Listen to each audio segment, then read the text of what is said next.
The rain lashes against the floor-to-ceiling windows of my 72nd floor office, blurring the Chicago skyline into a smear of gray and steel. I sit facing the glass in my high-backed leather chair, perfectly still. My hands rest quietly in my lap. Behind me, the heavy oak doors of the boardroom are closed, sealing us in. "We wouldn't be asking if it wasn't a matter of complete survival," a man's voice says. It is a desperate sound, a voice accustomed to giving orders now fractured by panic. He clears his throat, the sound echoing off the polished marble floors. "Our firm has a legacy," he continues. "The Sterling name means something in this country. If your holding company can just extend the credit line, just give us a 30-day grace period, we can restructure the debt." I do not turn around. I keep my gaze fixed on the storm outside. "Please," a woman's voice chimes in. It is thinner, tighter laced with the kind of terror that only comes when old money realizes it is about to evaporate. "We are facing total liquidation. We have families. We have a reputation. You have a reputation for ruthless acquisitions, but surely you can see the value in preserving a historic brand. If you bankrupt us today, you destroy generations of work." I close my eyes. The leather of my chair creaks softly as I take a slow, measured breath. The man speaking is Marcus Sterling. He is 41 years old. The woman beside him is Chloe Sterling. She is 39. They are the current managing partners of Sterling Enterprise. They are also my biological children. They have absolutely no idea who they are talking to. They only know me as the anonymous, reclusive CEO of the holding company that has methodically bought up every single note of their toxic, defaulting debt. They came here to beg a faceless billionaire for their corporate lives. They do not know they are begging the mother they threw away 2.5 decades ago. "You don't understand what it is like to lose everything in a single afternoon." Marcus pleads, his voice cracking slightly. "To have your whole life ripped out from under you without warning." A bitter, silent laugh rises in my chest. I know exactly what it is like. The sound of his voice, that specific, arrogant whine breaking into a plea, rips the polished Chicago boardroom away from me. The cold glass fades. The rain fades. Suddenly, I am not 58 years old, sitting at the pinnacle of an empire. I am 33 again. The memory hits me with the force of a physical blow. The air changes, smelling instantly of stale coffee, old paper, and the suffocating odor of lemon polish. I am standing in the stifling heat of a sterile lawyer's office in Boston. It is exactly 3 weeks after my husband David's funeral. My hands are trembling so violently, I have to press them flat against the mahogany table to hide the shaking. I am wearing a simple dark blue dress I bought off a clearance rack, the only formal thing I own that isn't the black morning suit I wore to bury the love of my life. My heart is beating a frantic, terrified rhythm against my ribs. Across from me sit my children. Marcus is 16. He is wearing a crisp navy blazer that costs more than my monthly grocery budget. Chloe is 14, her blonde hair pulled back in a pristine velvet ribbon. They look so much like their father with their pale skin and sharp, aristocratic features. But David's eyes were always warm. Marcus and Chloe are looking at me with eyes made of ice. Flanking them are Arthur and Eleanor Sterling, David's parents. They sit like royalty, holding court wrapped in cashmere and an air of absolute superiority. They have never looked at me with anything other than thinly veiled disgust. I was the black woman working the evening shift at the diner near David's law school. I was the mistake their golden boy refused to correct. "Maya," the lawyer Mr. Vance says. His voice is a low, practiced monotone. "The petition before you is quite clear. Arthur and Eleanor Sterling are filing for emergency guardianship. Marcus and Chloe are also filing a formal request for emancipation from your care." The words make no sense. They sound like a foreign language. Emancipation. I whisper the words, scraping against my dry throat. Guardianship. They are my children. David just died. We are grieving. We just need to go home. I reach across the wide expanse of the mahogany table, my dark hand stretching toward Marcus. I want to pull him to me. I want to hold my boy and cry for his father. Marcus, baby, please. I beg, tears finally spilling hot and fast down my cheeks. Let's just go home. We can figure this out. Marcus doesn't just pull his hand away. He flinches. He physically recoils from my touch as if I am carrying a disease. The movement is so sharp, so violently rejecting that it stops my breath. "Don't touch me," Marcus says. His voice drops into the quiet room like a stone into a well. There is no grief in his tone. There is only a profound, chilling embarrassment. I look at Chloe, hoping for a lifeline, hoping my little girl will break this nightmare. Chloe is staring at her manicured fingernails, her jaw set tight.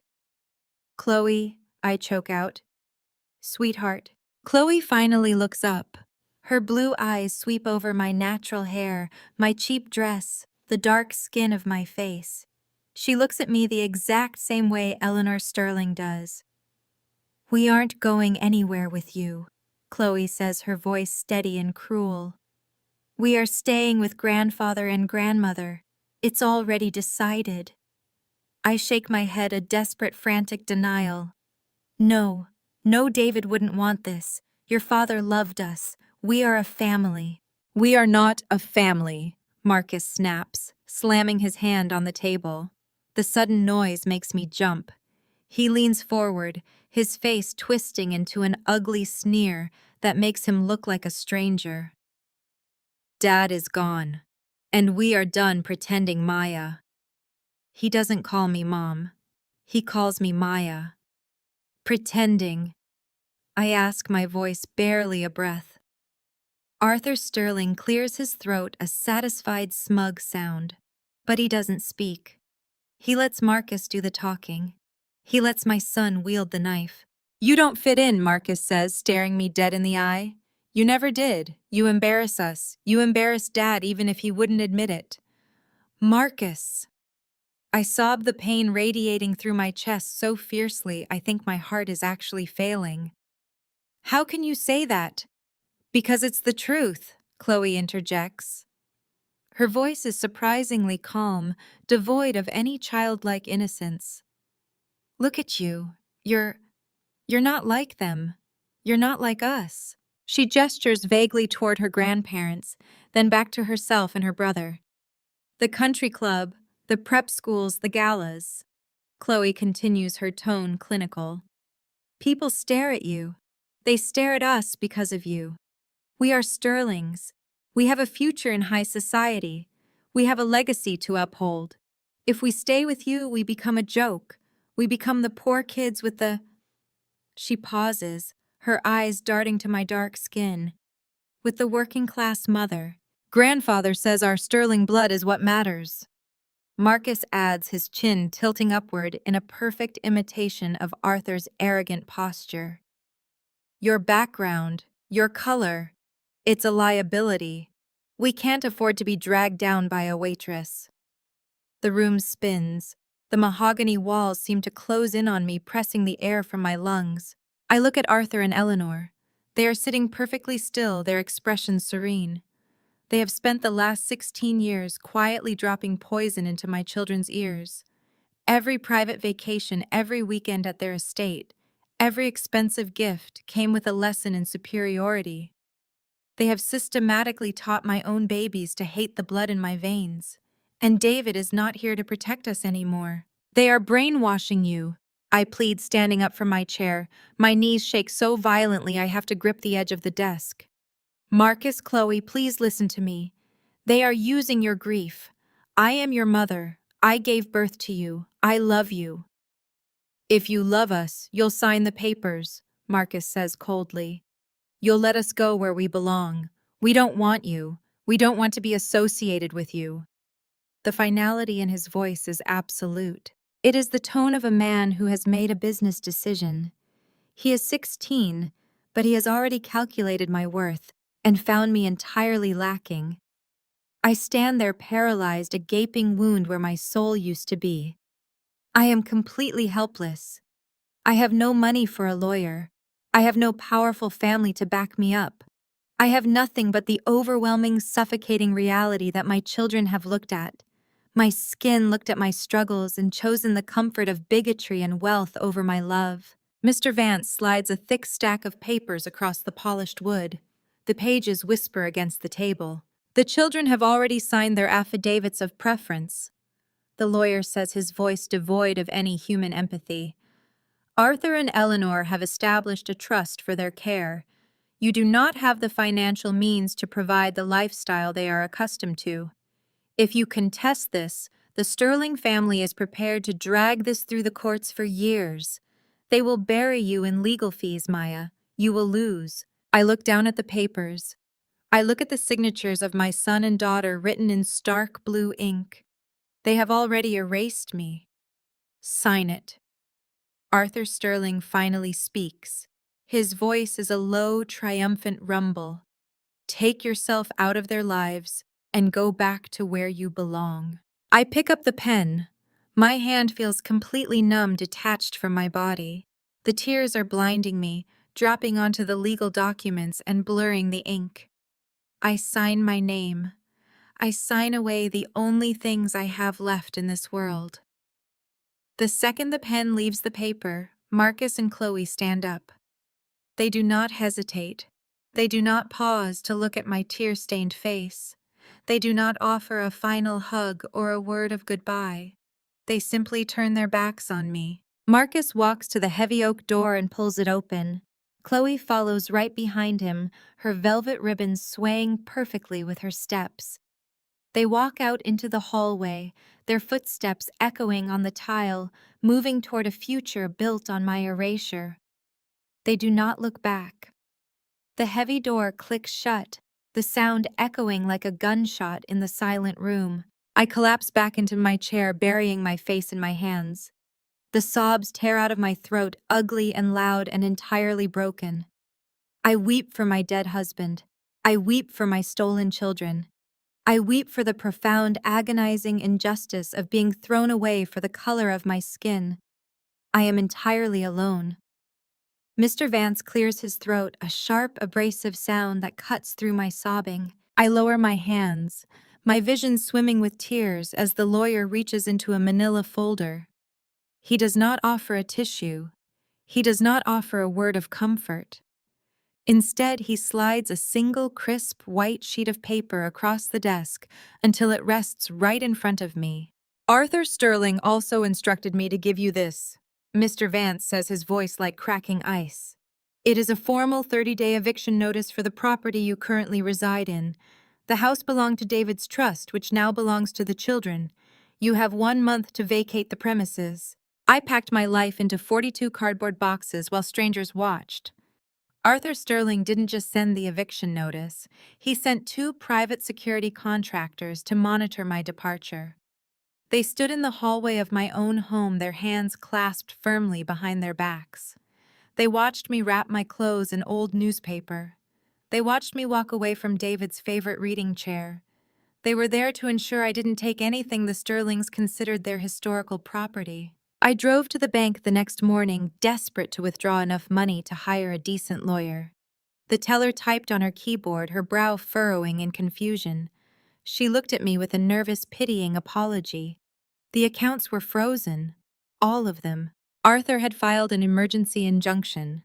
He claimed I was a flight risk who had manipulated his son into commingling our finances. David's estate, our joint savings, even the college funds we had set up for Marcus and Chloe were sealed. They were locked behind a solid wall of high-paid corporate attorneys. I had $312 in my personal checking account. I was going to war against a family worth billions. The courtroom smelled of floor wax and old wood. My lawyer was a public defender who looked far too young and far too tired. He shuffled his papers nervously beside me. Across the aisle, Arthur and Eleanor Sterling sat perfectly upright. They wore tailored black suits, exuding a quiet, untouchable authority.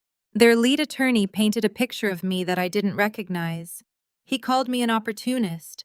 He described my working-class background not as a point of pride, but as a symptom of low moral character. He implied that my marriage to David was a calculated scheme to infiltrate a legacy I had absolutely no right to touch. I sat in the hard wooden chair, gripping my hands together until my knuckles ached. I could handle Arthur's lies.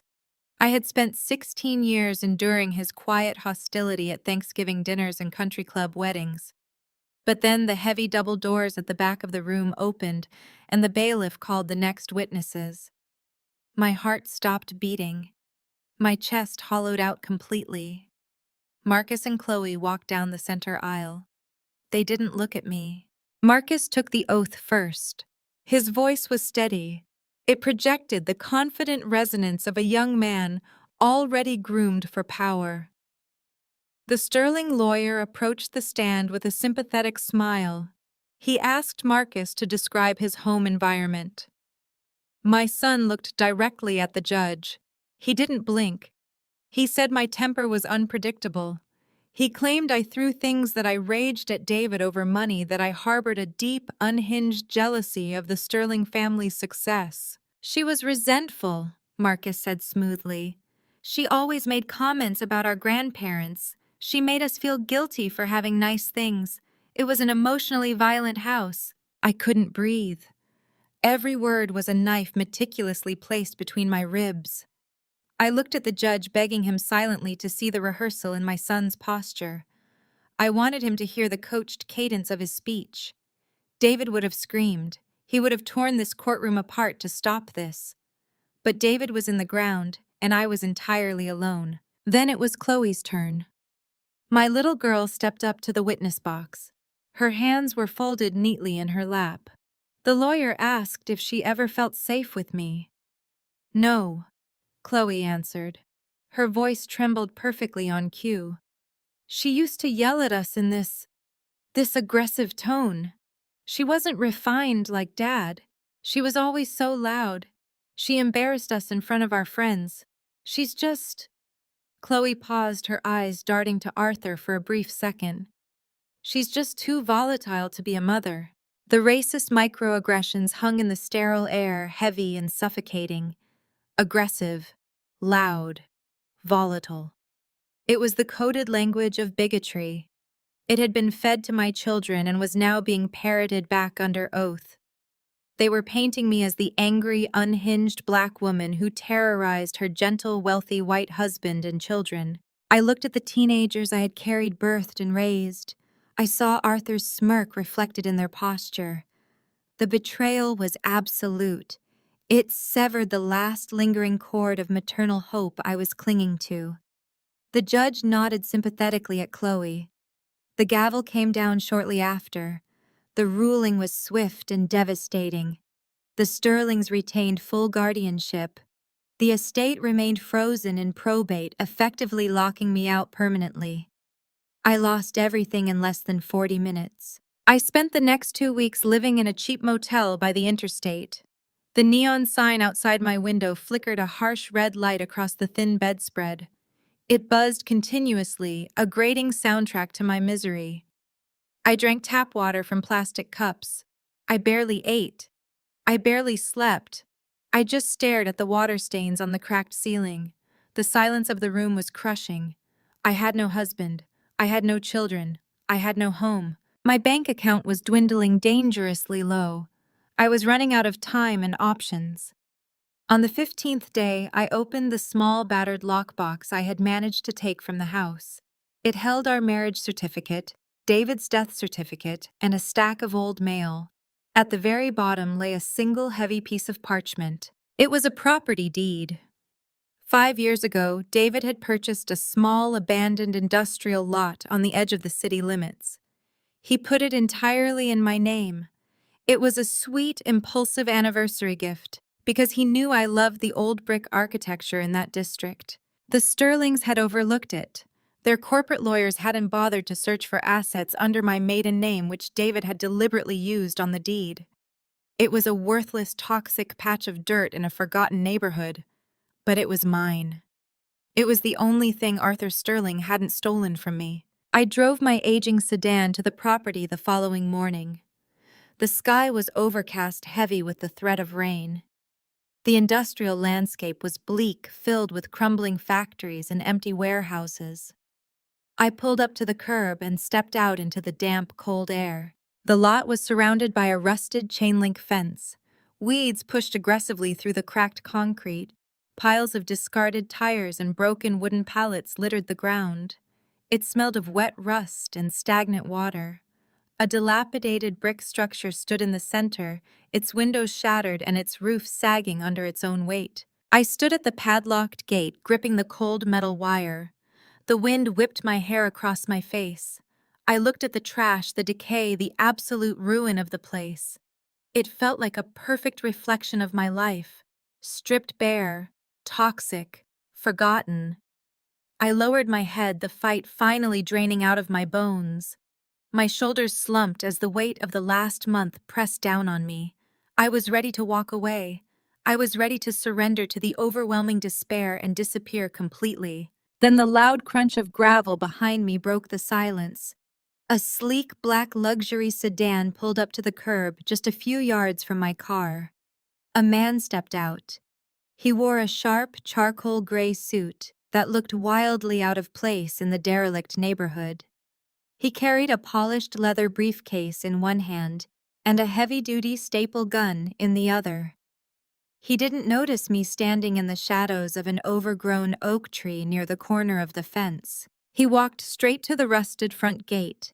With a swift, practiced motion, he raised his arm and stapled a thick, formal notice directly over the heavy chain. "Excuse me." The man in the charcoal suit jumps. He nearly drops his heavy-duty staple gun into the weeds. He spins around, his eyes sweeping over my damp clearance rack dress and the exhausted slump of my shoulders. His posture instantly relaxes. He looks at me the way people look at a nuisance they are about to brush away. "Property's condemned," he says, waving a dismissive hand. "City's closing it off. You can't loiter here." I step closer to the rusted chain-link fence. The cold rain continues to mist around us. I look at the thick yellow paper he just stapled over the chains.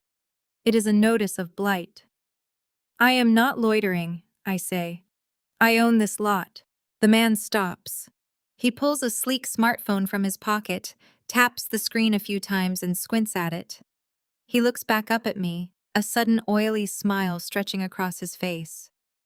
"Maya," he says, his tone shifting into something entirely too familiar. "Well, this is actually perfect timing. My firm represents a private acquisitions group. We were just about to track you down." He reaches into his leather briefcase and pulls out a pristine white folder. "This property is a toxic liability," he continues, his voice smooth and practiced. "The soil requires Class A environmental remediation. You are looking at hundreds of thousands in environmental fines before the year is out. My clients are willing to take this headache off your hands today. We can authorize a cash transfer of $15,000. You walk away clean." $15,000. To me right now, with $300 in my bank account and a motel room waiting for me? It sounds like a fortune. It sounds like survival. But I catch the slight tremor of eagerness in his hands. I see the way his eyes dart toward the abandoned brick warehouse, hungry and calculating. "Why do your clients want a toxic liability?" I ask. He chuckles, a hollow, patronizing sound. "We specialize in salvage. Besides, once the city breaks ground on the new waterfront transit hub next month, the eminent domain headaches will bury independent owners like you. Take the cash, Maya. It's the only win you're going to get." The air leaves my lungs. A new transit hub.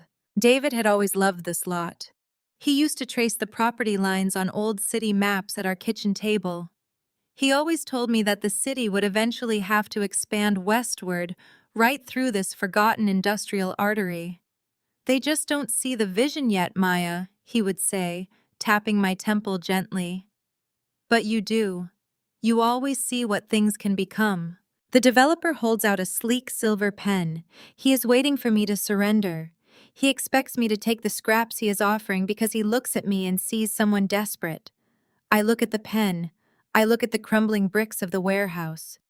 The property is not for sale, I say. His oily smile vanishes. You are making a massive mistake. You don't have the capital to hold this land. You'll lose it to the city within a year. Get off my property, I tell him. I don't wait for his response. I turn and walk back to my aging sedan.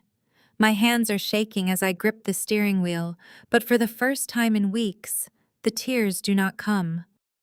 A cold, terrifying clarity settles over me.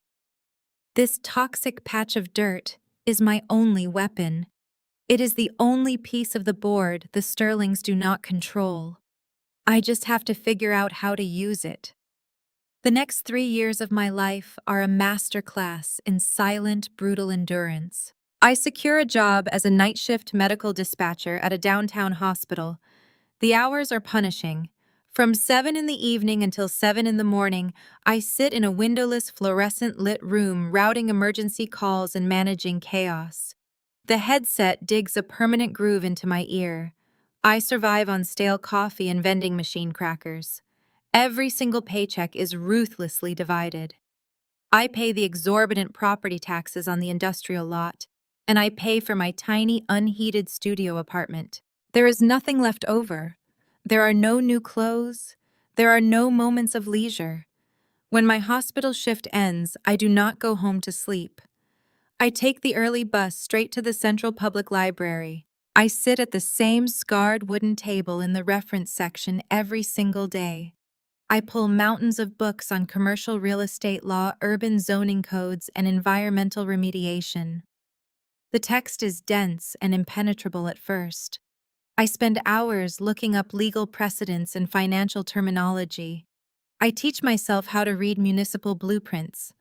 I memorize the city's commercial tax incentive structures. It is a lonely, agonizing existence.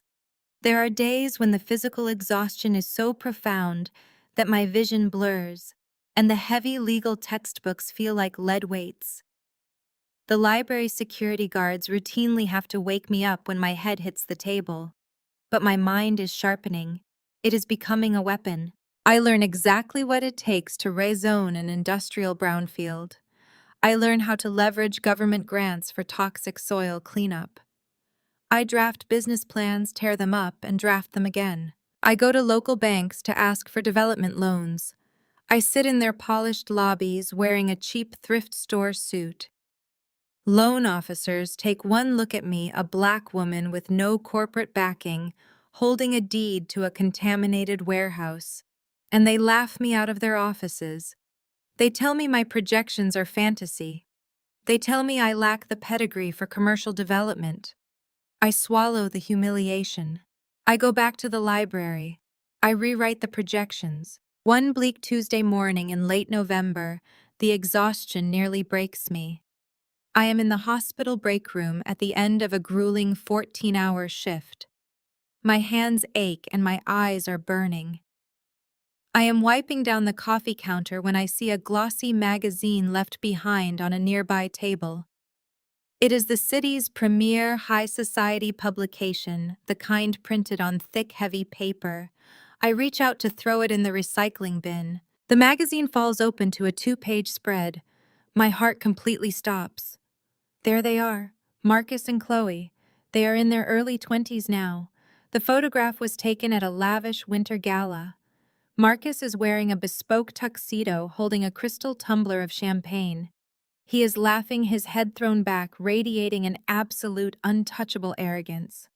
Chloe stands beside him in a sweeping silk gown, diamonds glittering at her throat. She looks bored, elite, and perfectly polished. Standing directly behind them are Arthur and Eleanor Sterling, placing proud, possessive hands on my children's shoulders. The caption beneath the photo reads, "The Sterling legacy continues." Heirs Marcus and Chloe Sterling prepare to take the helm of the family empire following their recent Ivy League graduations. I stare at the glossy pages. I trace the outline of my son's face with a trembling, calloused finger. They look so healthy. They look so powerful. They look like they have never missed me for a single second of their lives.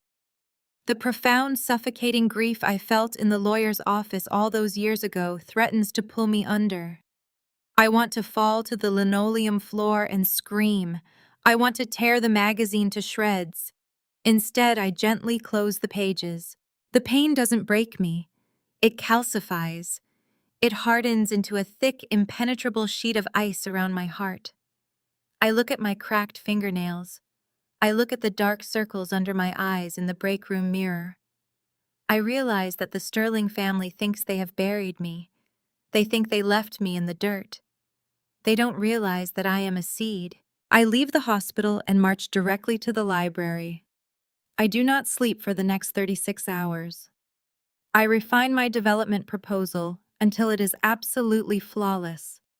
I find every single loophole. I secure pre-approval letters for state environmental grants.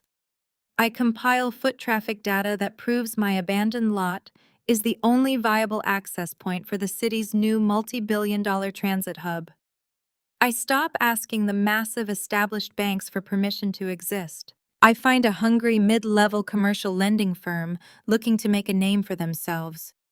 I walk into the vice president's office. I do not apologize for my thrift store suit. I do not shrink myself. I drop a 400-page perfectly bound proposal onto his desk. I walk him through the soil remediation timelines, the tax deferments, and the guaranteed returns on investment. I show him the undeniable airtight mathematics of my vision. The vice president stares at me completely speechless. He looks at the numbers. He looks back at me. He realizes I am offering him the deal of a lifetime. 3 weeks later, I am standing in my freezing, cramped studio apartment. I am holding a piece of heavy, watermarked paper. It is a formal approval letter for a $12 million commercial construction loan. It is the money I need to clean the toxic soil. It is the money I need to bulldoze the crumbling warehouse. It is the money I need to break ground on a massive mixed-use commercial high-rise that will anchor the city's new tech corridor. I trace the signature on the bottom of the letter. A breathless, hysterical laugh bubbles up in my throat. I did it. I survived the agonizing grind. I am finally going to build a fortress so high that the Sterlings will never be able to look down on me again. A sharp, heavy knock echoes on my apartment door. I jump startled by the sudden noise. I carefully set the approval letter on my kitchen counter and walk to the door. I pull it open. A man in a cheap windbreaker is standing in the hallway. He doesn't smile. He shoves a thick manila envelope against my chest. "Maya Sterling?" he asks gruffly. "Yes," I answer, taking the heavy envelope. "You've been served." He turns and walks rapidly down the hallway. My hands begin to shake as I tear the thick paper open. I pull out a dense stack of legal documents. The heavy black letters at the top of the first page swim before my eyes. It is a formal cease and desist order. It is an emergency court injunction demanding the immediate halt of all development on my property. I look at the name of the plaintiff listed at the bottom of the page, the Sterling Family Trust. They found out. The sharp metallic thwack of the staple gun makes me flinch. The man in the charcoal suit doesn't notice me right away. He steps back to admire his work, a bright yellow notice of blight fastened securely over the rusted chain of my gate. "Excuse me," I say, my voice raspy from disuse. The man jumps, spinning around with a startled curse. His eyes sweep over my faded clearance rack dress, my worn-out shoes, and the defeated slump of my shoulders. The momentary alarm on his face instantly melts into a patronizing, oily smile. He looks at me the way one looks at a nuisance they are about to brush away. "Property is condemned," he says, waving a dismissive manicured hand toward the sagging brick warehouse. "City is closing it off. You can't loiter here." I step out from the shadows of the overgrown oak tree. The cold dampness of the air seeps into my bones, but I stand perfectly still. "I am not loitering," I tell him. "I own this lot." The developer pauses. He reaches into the inner pocket of his suit jacket and pulls out a sleek smartphone. He taps the screen a few times, squints at the data, and then looks back up at me. His smile widens, revealing perfectly capped white teeth. Maya, he says, his tone shifting into something entirely too familiar. Well, this is actually perfect timing. My firm represents a private acquisitions group. We were just about to hire a skip tracer to track you down. He unlatches his polished leather briefcase and pulls out a pristine white folder, holding it out to me like a gift. This property is a toxic liability. He continues, his voice smooth and practiced. The soil requires Class A environmental remediation. You are looking at hundreds of thousands in environmental fines before the year is out. My clients are willing to take this massive headache off your hands today.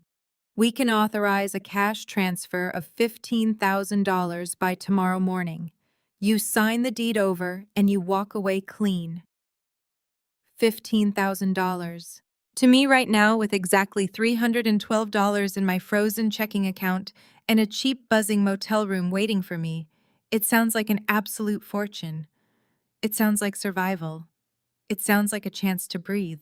But I catch the slight, almost imperceptible tremor of eagerness in his hands. I see the way his eyes dart toward the abandoned brick warehouse, hungry and calculating. Men in expensive suits do not drive out to derelict, forgotten neighborhoods in the rain to hand out charity. Why do your clients want a toxic liability? I ask. He chuckles, a hollow, condescending sound. We specialize in salvage, Maya. We buy cheap, clean the dirt, and flip the land for industrial storage. Besides, once the city breaks ground on the new waterfront transit hub next month, the eminent domain headaches will bury independent owners like you. The city is pouring billions into the adjacent blocks. You will be tied up in litigation for a decade. Take the cash. It is the only win you are going to get. The air leaves my lungs. A new transit hub, multi-billion-dollar revitalization, next door. David had always loved this lot. He used to trace the property lines on old city maps at our kitchen table, his eyes bright with excitement. He always told me that the city would eventually have to expand westward right through this forgotten industrial artery. He would say, they just don't see the vision yet, Maya. But you do. You always see what things can become. The developer holds out a sleek silver pen. He is waiting for me to surrender. He expects me to take the scraps he is offering because he looks at me and sees someone desperate, broken, and uneducated. He thinks I am easy prey. I look at the pen. I look at the crumbling bricks of the warehouse. I remember my husband's unwavering faith in my intelligence. The property is not for sale, I say. His oily smile vanishes instantly. His face hardens into a mask of aggressive irritation. You are making a massive mistake. You don't have the capital to hold this land. You will lose it to the city within a year. Get off my property, I tell him. I do not wait for his response. I turn and walk back to my aging sedan. My hands are shaking as I grip the steering wheel, but for the first time in weeks the tears do not come. A cold, terrifying clarity settles over me. This toxic patch of dirt is my only weapon. It is the only piece of the board the Sterlings do not control. I just have to figure out how to use it. The next 3 years of my life are a masterclass in silent, brutal endurance. I secure a job as a night shift medical dispatcher at a downtown hospital. The hours are punishing. From 7 in the evening until 7 in the morning, I sit in a windowless, fluorescent-lit room, routing emergency calls and managing human chaos. The plastic headset digs a permanent groove into my ear. I survive on stale break room coffee and vending machine crackers. Every single paycheck is ruthlessly divided. I pay the exorbitant property taxes on the industrial lot to keep the city at bay, and I pay the rent for my tiny, unheated studio apartment. There is nothing left over. There are no new clothes. There are no moments of leisure. There is only the grind. When my hospital shift ends, I do not go home to sleep. I take the early bus straight to the Central Public Library. I sit at the same scarred wooden table in the reference section every single day. I pull mountains of books on commercial real estate law, urban zoning codes, and construction management. The text is dense, intimidating, and entirely foreign to me. At first, reading the legal jargon feels like trying to decipher a dead language, but I force myself to learn. I spend hours looking up legal precedents, architectural standards, and financial terminology. I teach myself how to read complex municipal blueprints. I memorize the city's commercial tax incentive structures, learning the hidden language of the wealthy. It is a lonely, agonizing existence. There are days when the physical exhaustion is so profound that my vision blurs, and the heavy legal textbooks feel like lead weights. The library's security guards routinely have to tap my shoulder to wake me up when my forehead hits the table.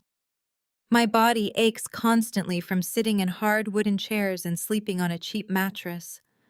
My mind feels stretched to its absolute breaking point. But I am changing. My mind is sharpening. It is becoming a weapon. One bleak Tuesday morning in late November, the exhaustion nearly breaks me. I am in the hospital break room at the end of a grueling 14-hour holiday shift. My hands ache, my eyes are burning, and I feel like I am moving underwater. I am wiping down the sticky coffee counter when I see a glossy magazine left behind on a nearby table.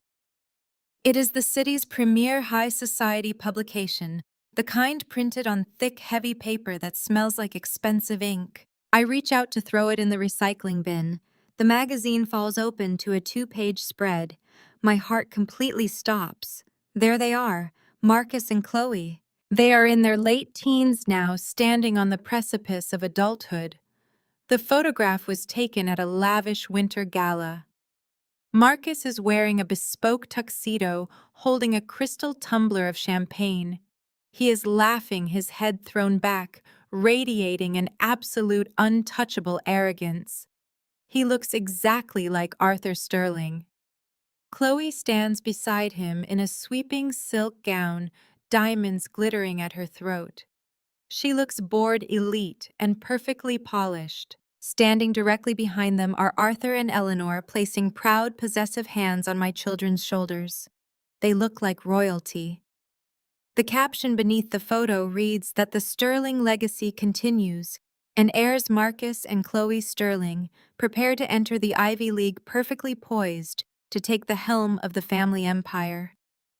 I stare at the glossy pages. I trace the outline of my son's face with a trembling, calloused finger. My breath catches in my throat.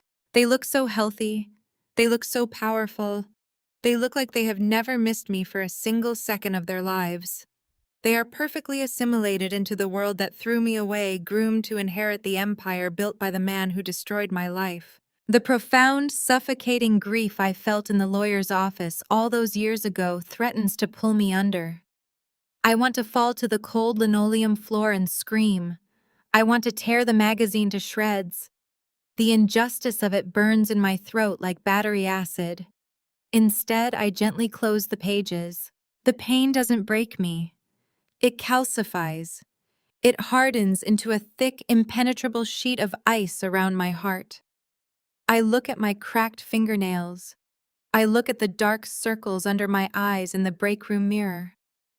I realize that the Sterling family thinks they have buried me. They think they left me in the dirt to rot. They don't realize that I am a seed. I leave the hospital and march directly to the library. The painful image of my children fuels a silent, terrifying determination. I do not sleep for the next 36 hours. I refine my development proposal until it is absolutely flawless. I find every single municipal loophole. I secure pre-approval letters for state environmental grants. I compile foot traffic data that proves my abandoned lot is the only viable access point for the city's new transit hub. I stop asking the massive established banks for permission to exist. They have already laughed me out of their lobbies too many times. I find a hungry mid-level commercial lending firm looking to make a name for themselves. I walk into the vice president's office. I do not apologize for my thrift store suit. I do not shrink myself. I drop a 400-page perfectly bound proposal onto his desk. I walk him through the soil remediation timelines, the tax deferments, and the guaranteed returns on investment. I show him the undeniable airtight mathematics of my vision. The vice president stares at me completely speechless. He looks at the numbers. He looks back at me. He realizes I am offering him the deal of a lifetime. 3 weeks later, I am standing in my freezing, cramped studio apartment. I am holding a piece of heavy, watermarked paper. It is a formal approval letter for a $12 million commercial construction loan. It is the money I need to clean the toxic soil. It is the money I need to bulldoze the crumbling warehouse. It is the money I need to break ground on a massive mixed-use commercial high-rise that will anchor the city's new tech corridor. I trace the signature on the bottom of the letter. A breathless, hysterical laugh bubbles up in my throat. I did it. I survived the agonizing grind. I am finally going to build a fortress so high that the Sterlings will never be able to look down on me again. A sharp, heavy knock echoes on my apartment door. I jump startled by the sudden noise. I carefully set the approval letter on my kitchen counter and walk to the door. I pull it open. A man in a cheap windbreaker is standing in the hallway. He doesn't smile. He shoves a thick manila envelope against my chest. "Maya Sterling?" he asks gruffly. "Yes," I answer, taking the heavy envelope. "You've been served." He turns and walks rapidly down the hallway. My hands begin to shake as I tear the thick paper open. I pull out a dense stack of legal documents. The heavy black letters at the top of the first page swim before my eyes. It is a formal cease and desist order. It is an emergency court injunction demanding the immediate halt of all development on my property. I look at the name of the plaintiff listed at the bottom of the page: the Sterling Family Trust. Arthur Sterling promised to bankrupt me. He cornered me in the polished, echoing hallway of the city council building, leaning in so close I could smell the expensive scotch on his breath, and whispered a chilling, venomous promise to ruin my life. I spent the next 15 years making sure he never got the chance. His threat did not break me. Instead, it became the mortar for every single brick I laid. It was the white noise that kept me awake during the agonizingly long nights, when I doubted myself, the invisible force that pushed me to work harder, read longer, and negotiate more ruthlessly than anyone else in the room, the foundation of silence. 15 years is a long time to hold your breath. It is a long time to channel every ounce of grief, every sleepless night, and every racial slight into pure, unadulterated ambition. I did not just build that first commercial high-rise. I built an ecosystem. The city's waterfront transit hub revitalization was just the beginning. I leveraged the massive success of that initial $12 million project to acquire a second contaminated property, then a third. I bought the dirt no one else wanted, the forgotten brownfields and derelict industrial zones, and I scrubbed them clean. Over a decade and a half, my single patch of toxic dirt blossomed into Vanguard Holdings, a multi-state urban development firm worth hundreds of millions of dollars. But nobody knows that Maya Sterling owns Vanguard. I stripped their surname from my identity long ago, reverting to my maiden name on all private documents. Publicly, I operate entirely behind a labyrinthine network of proxy boards, shell companies, and blind LLCs. The media does not know my face. I refuse all interviews.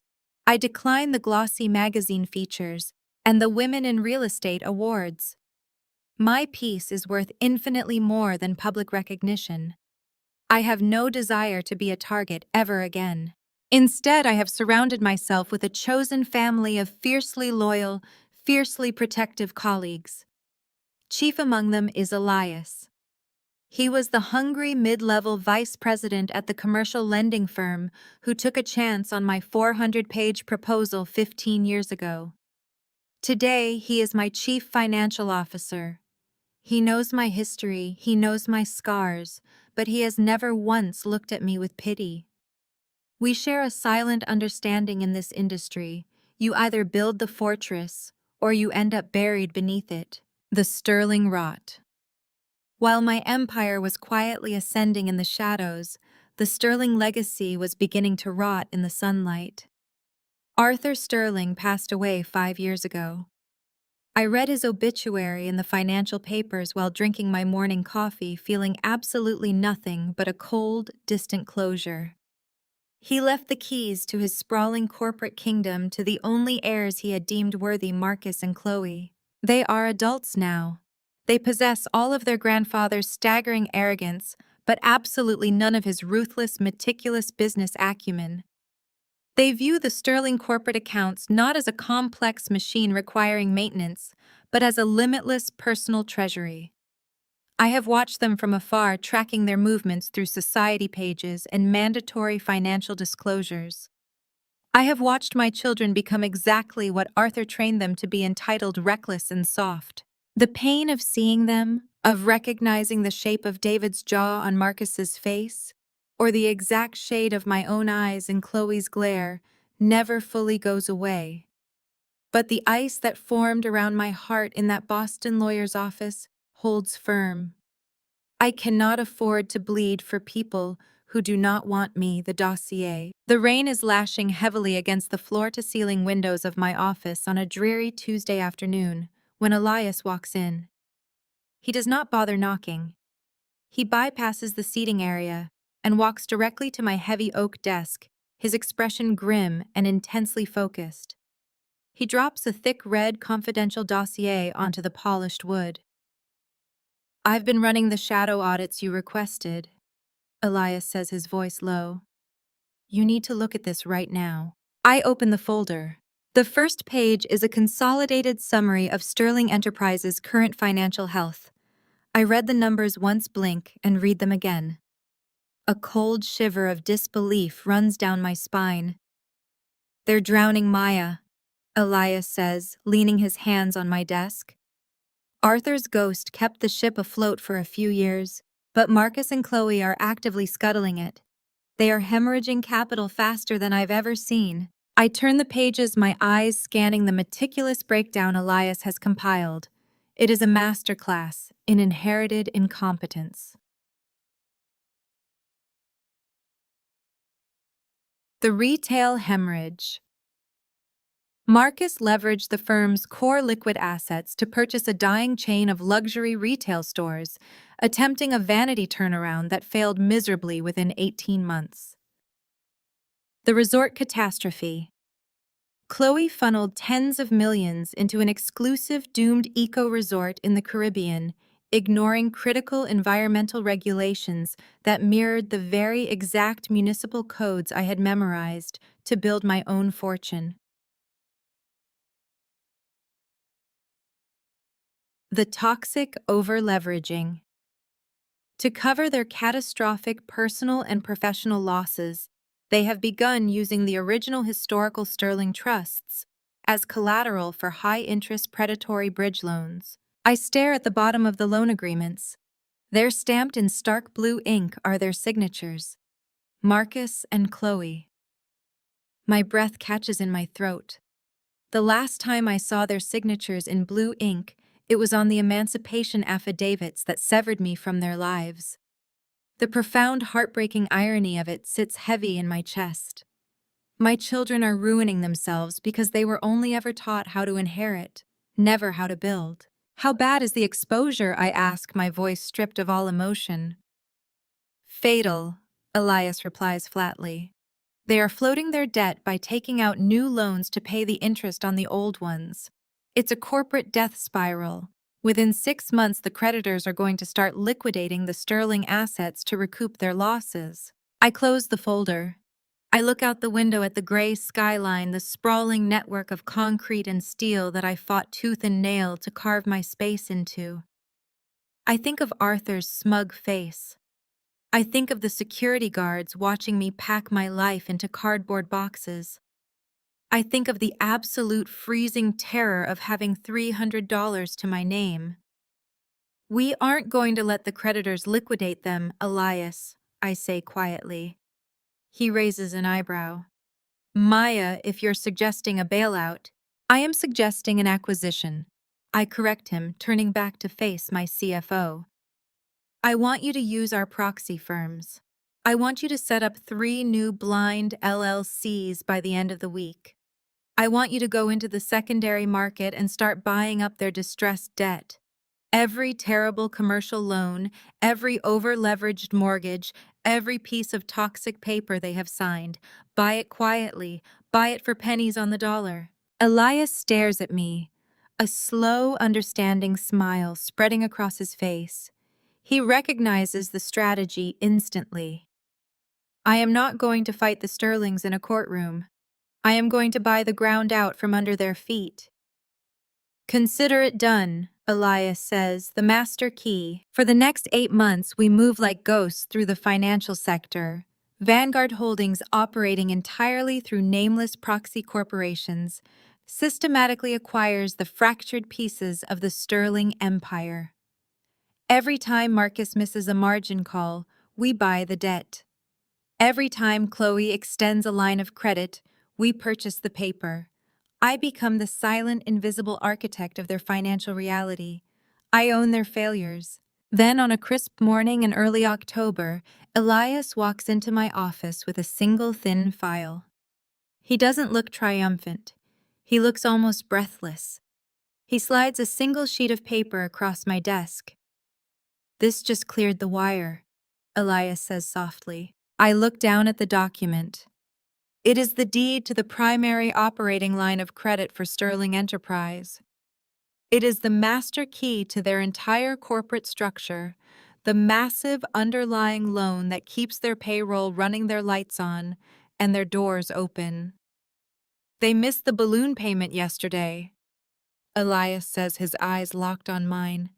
The grace period expires in 30 days. If they don't restructure, the entire firm goes into default. I trace the edge of the paper, my pulse hammering a frantic rhythm against my ribs. And who holds the note now? I whisper. Elias taps the top of the page. We do, he says. Maya, Vanguard owns their survival. Execute the foreclosure. The command slips from my lips with the cold, sterile precision of a surgeon's scalpel. I do not hesitate. I do not blink. Elias nods, his eyes reflecting the gravity of the moment. We target the Sterling Plaza, their flagship commercial property located in the heart of the financial district.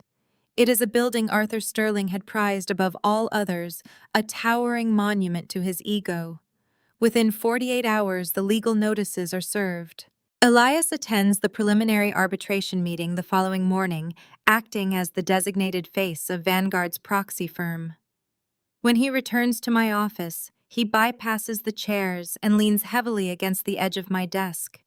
He pulls at the knot of his silk tie, loosening it, a dark amusement dancing in his eyes.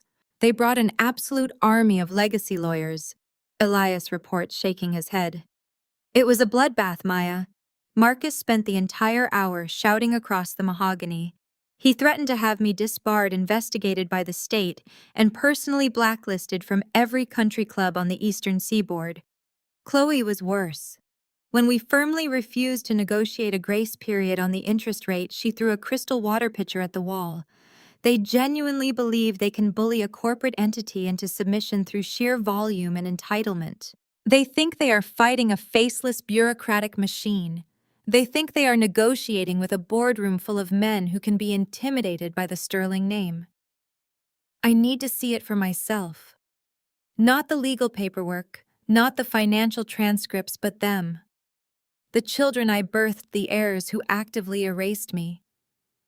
I need to look at them in their natural habitat and see if any trace of their father, any trace of me, survived Arthur's relentless grooming. The annual autumn equinox masquerade gala provides the perfect cover. It is the apex of the city's high society calendar, a dizzyingly opulent event that Vanguard Holdings quietly sponsors through a philanthropic subsidiary. I secure an invitation without anyone knowing my true identity. The night of the gala, the air is crisp and biting. I step out of my chauffeured car and onto the velvet carpet leading into the grand ballroom of the Botanical Conservatory. I wear a sweeping midnight blue silk gown that pools like liquid shadow around my feet, moving with silent predatory grace.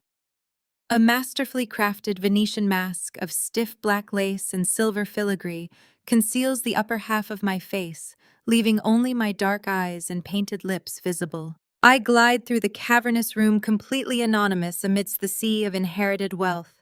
Crystal chandeliers cast a warm golden glow over the attendees. Waiters in pristine white tuxedos weave through the crowd carrying silver trays of champagne and caviar. A string quartet plays a haunting modern arrangement in the corner. It does not take me long to find them. Marcus and Chloe are holding court near an elaborate ice sculpture, surrounded by a tight circle of old money elites and city officials. I move closer, keeping my back angled toward them, pretending to admire the intricate carvings in the ice while sipping a glass of sparkling water. A prominent city councilman, a man whose campaign vanguard secretly refused to fund last year, leans in toward Marcus. "I've heard some troubling whispers down at the municipal courts, Marcus," the councilman says, his voice lowered but carrying easily over the music. "Rumors about aggressive restructuring. Is the firm facing a liquidity issue?" Marcus sneers. His face contorts into a mask of supreme, ugly arrogance. "It is a temporary clerical annoyance aggressively exaggerated by some new money bottom feeders," Marcus says smoothly, swirling the amber liquid in his crystal glass. "A shell company managed to buy up a fraction of our distressed debt and thinks they can play in the big leagues." Chloe laughs a sharp, brittle sound that cuts through the elegant hum of the ballroom. "These pop-up holding companies are all the same," Chloe adds, her voice dripping with absolute venom. "Probably run by some street-level thugs who got lucky on a municipal grant and think they belong in our boardrooms. They don't have the pedigree, the education, or the bloodline to operate in our circles. It is pathetic really watching these diversity initiatives pretend they understand heritage real estate. They belong in the slums they build, not negotiating with us." Marcus chuckles, clinking his glass against his sister's. "Well said. We'll crush them in litigation by the end of the quarter. They'll be back to scraping the gutters before winter." I stand perfectly still. The music seems to fade into a dull, rushing roar in my ears. For 15 years, a tiny, foolish part of my soul had wondered if my children were victims. I had wondered if Arthur had simply brainwashed them, if they secretly missed the mother who used to read them to sleep, if they were trapped in a gilded cage of manipulation. But standing in the shadows of the masquerade, listening to the casual, racially charged bigotry dripping from their lips, the last remaining thread of my maternal guilt completely disintegrates. They are not victims. They are active, enthusiastic participants. They have absorbed Arthur's supremacy into their marrow. The blatant racism, the sneering elitism, the utter disregard for anyone outside their tax bracket, they own it entirely. They are looking down at the very woman who gave them life, calling her a street-level thug, entirely unaware that she holds the absolute power to unmake them. The mother in me dies right there on the polished ballroom floor. What replaces her is something entirely unburdened. I turn and walk away, my silk gown whispering against the marble. I move toward the massive illuminated onyx bar at the far end of the room, needing the sharp burn of a club soda and lime to clear the metallic taste of absolute detachment from my mouth. 10 minutes later, the crowd shifts and someone stumbles heavily against the brass railing of the bar right beside me. It is Chloe. She is swaying on her designer heels, her mask pushed carelessly up into her hair. She is heavily intoxicated, her eyes glassy and unfocused. She grips the edge of the onyx bar to steady herself and loudly orders another gin martini. A silver-haired man hurries up behind her, grabbing her elbow. I recognize him immediately, Julian Vance, one of the oldest and most cowardly members of the Sterling Enterprise Board of Directors. "Chloe, keep your voice down." Julian hisses, his face pale with panic. You are drinking too much. Marcus is looking for you. If anyone hears about the missed balloon payment. Oh, relax, Julian. Chloe slurs, waving him off and nearly knocking over a bowl of garnishes. You worry too much. So what if some proxy firm holds the master note? What are they going to do? It's not like they know. Julian's grip tightens on her arm. Chloe, stop talking. But she is drunk, angry, and entirely lacking her grandfather's discipline. She leans heavily against the bar, laughing bitterly. I mean it, Julian, Chloe whispers loudly, her words colliding into one another. Let the proxy firm threaten us. Let them audit the standard ledgers. As long as nobody looks at the commercial leases for the Sterling Heights mega complex, we are fine. If those faceless idiots realize we set up dummy corporate tenants to artificially fabricate a 90% occupancy rate, well, then we can panic. Until then, pour the gin. The collateral is a ghost. My hand freezes on my glass. I do not turn my head. I do not breathe. Fabricated commercial leases. Phantom tenants. They have artificially inflated the valuation of their largest residential mega complex to secure their underlying lines of credit. It isn't just poor management. It is systematic federal bank fraud. And Vanguard Holdings just bought the paper that proves it. I do not wait for Julian Vance to finish lecturing his highly inebriated CEO. I leave my untouched club soda sweating on the illuminated onyx bar and turn my back on my daughter. I glide out of the botanical conservatory before the string quartet can begin their next movement, my midnight blue silk gown whispering against the marble floors. I leave the gala behind, stepping out into the biting October air, my mind working with terrifying surgical precision. By 6 o'clock the following morning, the sun has barely breached the city skyline, but the Vanguard Holdings conference room is already flooded with harsh artificial light. Elias sits across from me, his sleeves rolled up to his elbows, his eyes scanning the digital ledgers projected onto the massive screen at the end of the table.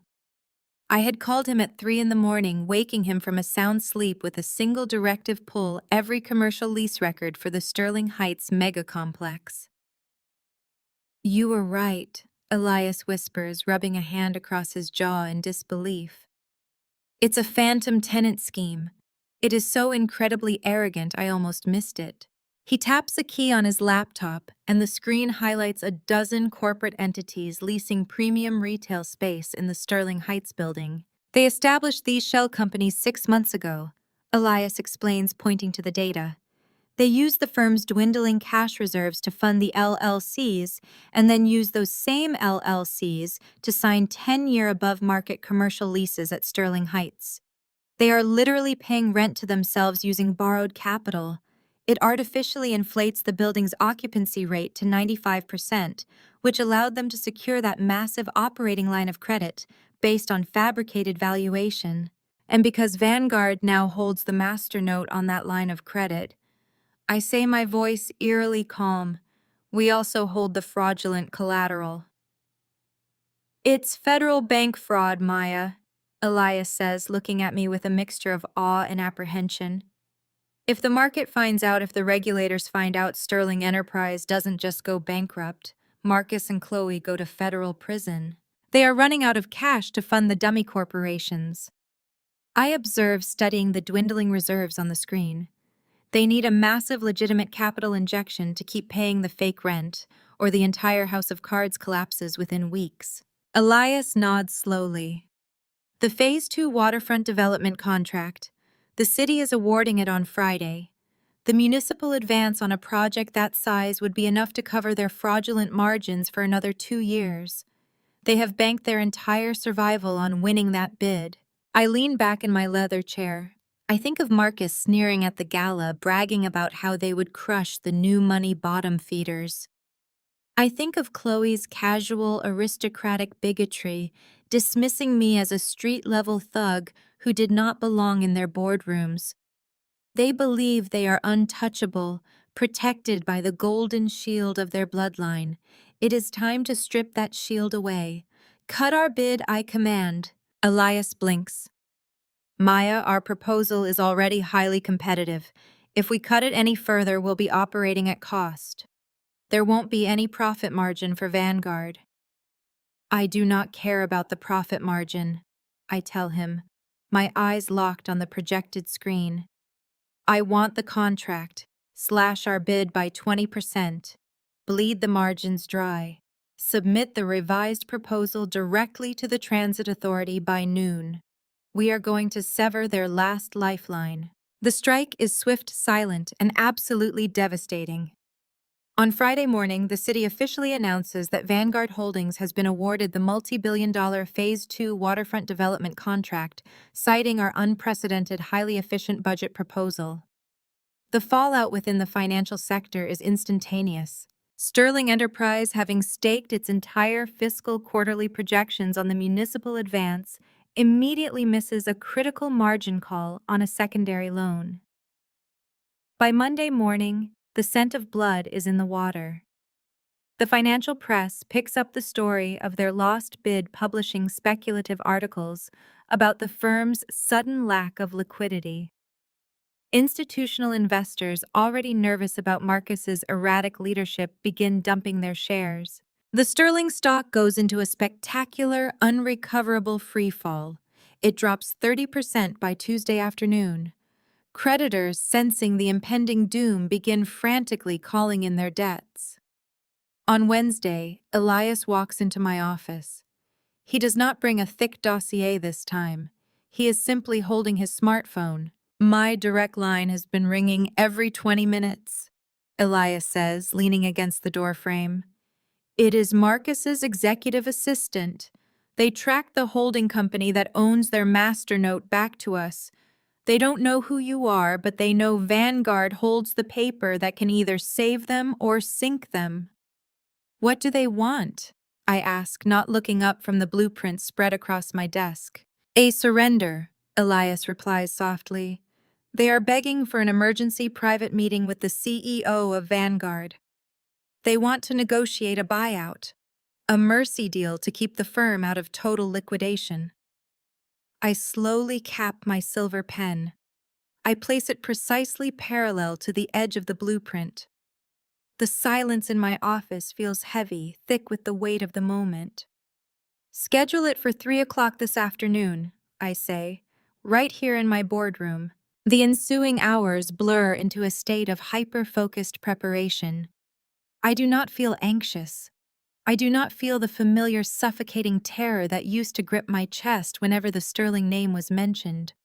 That woman, the desperate grieving mother begging for her children in a mahogany law office, is dead. She died a long time ago, buried under the weight of textbooks, double shifts, and toxic soil. I step into my private executive washroom to prepare. I dress with the meticulous care of a warrior donning armor. I choose a razor-sharp, double-breasted suit in a deep, unforgiving charcoal. The tailoring is flawless, severe, and commanding. I pull my hair back into a tight, immaculate chignon, ensuring not a single strand is out of place. I apply my makeup with a steady hand, emphasizing the sharp angles of my cheekbones, creating a mask of absolute, impenetrable authority. I look at my reflection in the mirror. I am a black woman who built an empire from the scrap heap they tossed me into. I am the predator they never saw coming. The 25-year wait is finally over. It has been a quarter of a century since I was first dragged into the sterling orbit, since Arthur looked at me and saw nothing but a nuisance to be erased. He thought he had surgically removed me from the family tree. He thought he had engineered my complete destruction. He never calculated for my survival. I walk out of the washroom and take my seat at the head of the massive glass-topped conference table in my private boardroom. The room is vast, minimalist, and intimidating, featuring panoramic floor-to-ceiling windows that offer an unobstructed, sweeping view of the city I helped revitalize. The sky outside is overcast, casting a cool gray light over the polished glass. I sit perfectly still. My hands are folded on the table in front of me. My breathing is slow and measured. The surging adrenaline in my veins is tightly leashed, controlled by decades of brutal discipline. The intercom on the center of the table emits a sharp electronic buzz. Ms. Sterling. My receptionist's voice crackles through the speaker, crisp and professional. Marcus and Chloe Sterling have arrived in the lobby. They are asking for the CEO. Send them in. I tell the intercom, my voice dropping an octave into a low, resonant calm. The heavy, soundproof oak doors of my boardroom click open. I do not turn around. I keep my high-backed black leather chair rotated toward the floor-to-ceiling windows, staring out at the gray, rain-slicked geometry of the city skyline.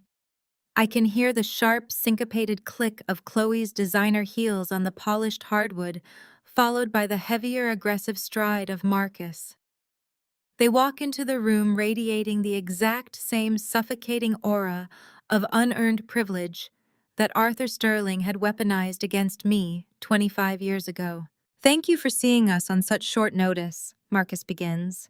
His voice is tight-strained beneath a thin veneer of corporate professionalism, but the characteristic Sterling arrogance is still there, vibrating in every syllable. We'll get straight to the point. Sterling Enterprise is currently navigating a highly orchestrated liquidity squeeze, and we are well aware that your firm, Vanguard Holdings, has been aggressively purchasing our secondary debt.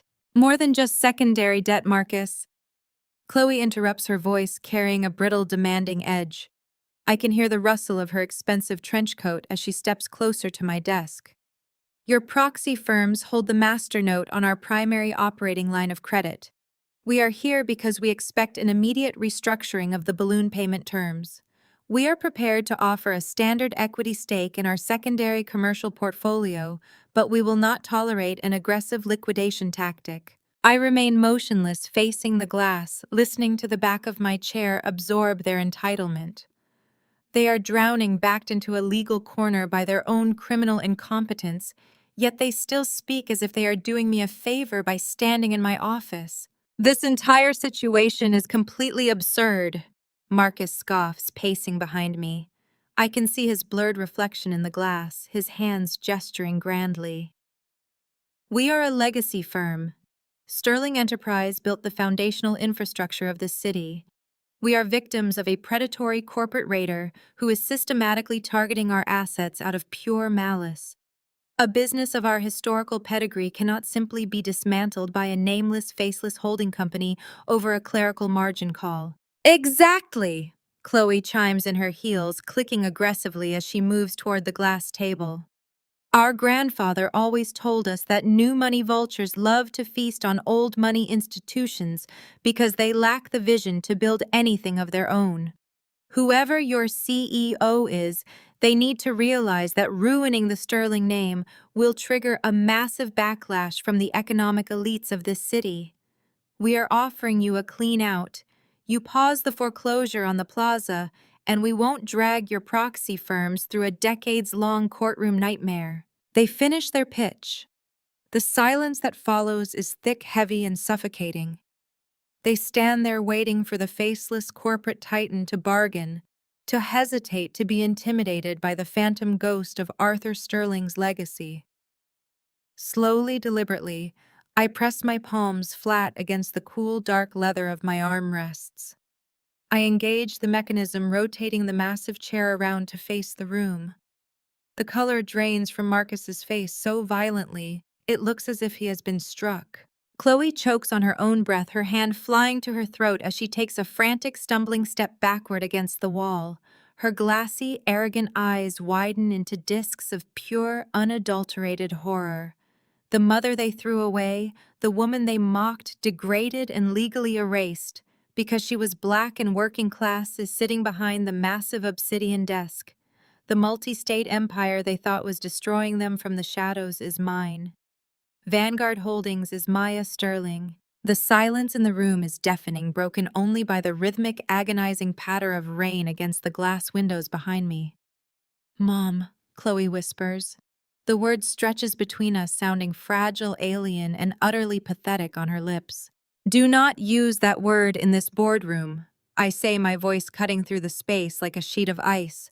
I do not lean forward. I do not yell. The absolute flatness of my delivery is more terrifying than any scream. The woman you are referring to died 25 years ago in a Boston courtroom when you signed the affidavits severing her from your lives. You legally declared that she was nothing to you. You wiped her from your pedigree. I am the chief executive officer of Vanguard Holdings, and you are here because you owe me hundreds of millions of dollars. Marcus's jaw works silently for 3 agonizing seconds as his brain frantically tries to reconfigure his financial reality. I can see the panic vibrating in the muscles of his neck, but then the toxic generational poison of the Sterling bloodline reasserts itself. His shock hardens into a desperate, vicious defense. He steps forward, slamming his fists flat against the polished glass of my conference table. You!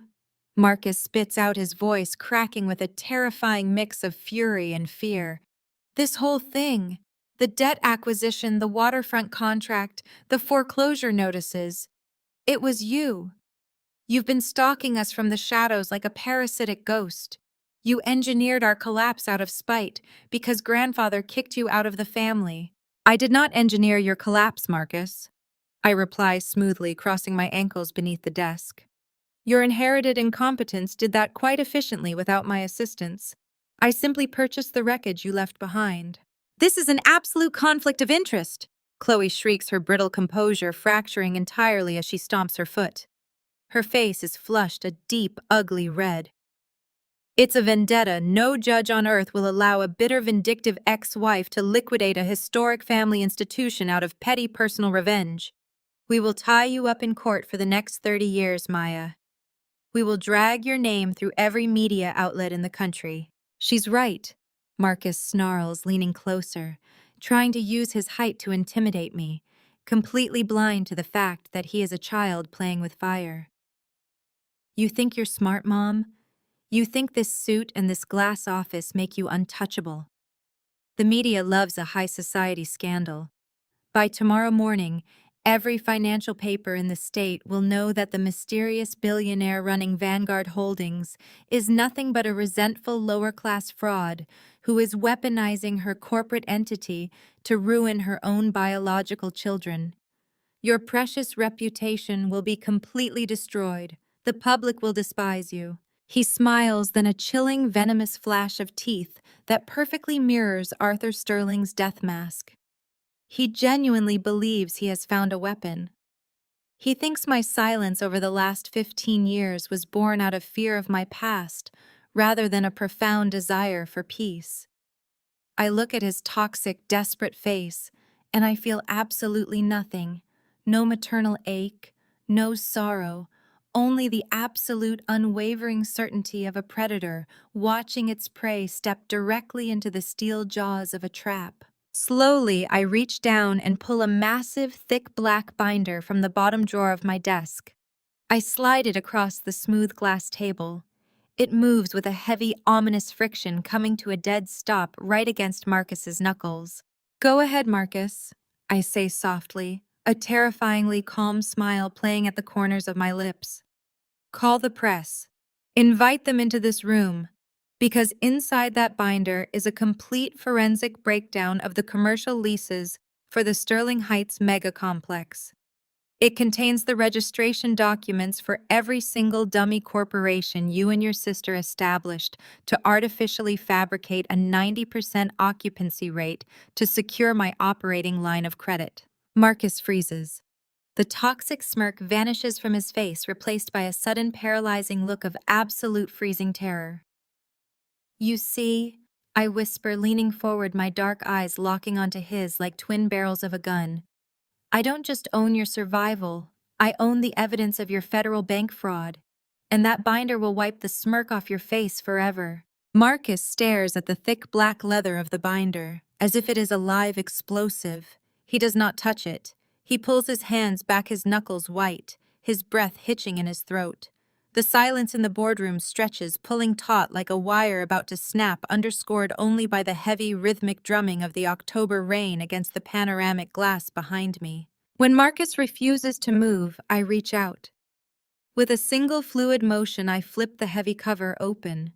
The sharp crack of the metal rings breaking apart echoes like a gunshot in the cavernous room. Let us review the anatomy of your failure. I say, my voice perfectly level, devoid of any heat or malice. It is the clinical, detached tone of a coroner performing an autopsy. I turn to the first tab, tracing a manicured fingernail down a dense spreadsheet of wire transfers. On April 14th of last year, you established Sterling Holdings 6, a blind LLC registered in Delaware. I state, reading the undeniable facts of their ruin into the quiet room. 3 days later, you funneled $12 million of Sterling Enterprises' remaining liquid operating capital directly into that shell company. You then used that exact same $12 million to sign 3 10-year commercial leases at the Sterling Heights mega complex. I look up. Marcus's eyes are darting frantically across the page, desperately searching for a loophole that does not exist. Chloe is perfectly rigid, her chest barely rising, her expensive perfume suddenly souring with the sharp metallic scent of nervous sweat. You paid rent to yourselves using borrowed capital. I continue, turning the page to reveal a stack of signed lease agreements. You artificially inflated the building's occupancy rate to 95%. You then took those fabricated occupancy metrics to a federal lending institution and used them as collateral to secure a bridge loan to cover your catastrophic losses in the retail and resort sectors. That is, Marcus starts, his voice trembling, stripped of all its former booming bravado. He clears his throat, swallowing hard. That is internal corporate strategy. You acquired this information illegally. No court will admit a stolen ledger into evidence. My lawyers will have this entire holding company dismantled for corporate espionage. Your lawyers? I ask, allowing a tiny, razor-thin smile to touch the corners of my mouth. Your legacy lawyers will abandon ship the second their retainer checks bounce, Marcus. And those checks will bounce this Friday. Furthermore, I did not steal this data. You handed it to me. I slide a massive 200-page prospectus across the glass. It is the exact portfolio they had circulated on the secondary market when they were begging for a buyer for their toxic debt. You authorized the release of these internal data rooms to prospective buyers when you panicked last quarter. I inform him, watching the realization physically crush him. You were so desperate for a cash injection that you didn't even bother to employ a forensic accountant to scrub your own disclosures. You handed a loaded weapon to the open market. Vanguard Holdings simply picked it up. Chloe finally moves. Her hands are shaking so violently that her gold bracelets rattle against each other. She reaches out and touches the edge of a document. It is a transfer authorization for her doomed Caribbean eco-resort. Right there, stamped at the bottom in stark blue ink, is her signature. You don't understand, Chloe whispers, her voice brittle, paper-thin, teetering on the edge of a total psychological collapse. She looks up at me, her eyes wild and pleading. The market turned against us. The retail sector collapsed. The zoning board in the Caribbean changed the environmental regulations unilaterally. We just needed time. We just needed a bridge to get through the fiscal year. We were going to pay it all back. The market did not turn against you. I correct her, my voice turning to absolute ice. You were arrogant, reckless, and soft. You treated your grandfather's historic empire like a limitless personal ATM, and when you drained it dry, you committed federal bank fraud to maintain your lavish lifestyles. You thought the rules did not apply to you because your last name is Sterling. So what do you want? Marcus suddenly snaps, slamming his hand on the table. The sudden burst of aggression is a dying animal's last thrash. He is sweating profusely now, his designer suit looking suddenly too large for his deflating frame. You want equity? Fine. You want seats on the board? You can have them. We'll step down from active management. We'll give Vanguard a controlling 51% stake in the primary commercial portfolio. Just restructure the balloon payment and keep this binder out of the courts. He leans forward, his chest heaving. He still does not understand. He still believes he possesses something of value. You came here today expecting to negotiate a surrender, I say, folding my hands neatly on the glass. You thought Vanguard Holdings was an aggressive corporate raider looking to absorb your debt in exchange for a piece of the legendary sterling pie. You thought you could sell me the privilege of keeping your family name alive. I leaned forward, closing the distance between us, lowering my voice until it is nothing but a deadly quiet hum. I am not buying your company, Marcus. I am not stepping onto your board, and I have absolutely no interest in your equity. I am liquidating you to the bone. Chloe lets out a sharp, strangled gasp. Marcus stares at me, his jaw slack, his eyes hollow. Every brick, every subsidiary, every piece of commercial real estate will be sold for parts. I promise them, my words echoing in the vast gray room. The sterling name will be scraped off the side of the plaza before the first snow falls. Your grandfather's legacy will be completely and utterly erased from this city. You can't. Chloe chokes out, her hands flying to her mouth. You can't do that. We'll declare bankruptcy. We'll file Chapter 11. We'll restructure under court protection. If you attempt to file for bankruptcy protection, or if you attempt to delay the foreclosure of the plaza by even a single hour, I say, tapping the cover of the black binder, I will personally hand-deliver these ledgers to the Securities and Exchange Commission and the Department of Justice. Vanguard will cooperate fully with federal prosecutors. The silence that descends upon the boardroom is absolute. It is the heavy, breathless quiet of a total vacuum. I watch the cognitive gears grind to a halt behind their eyes. I watch as the decades of false superiority, the endless entitlement, and the pristine, untouchable sterling image shatter completely. They are not looking at a business rival anymore. They are looking at their executioner. The realization sets in.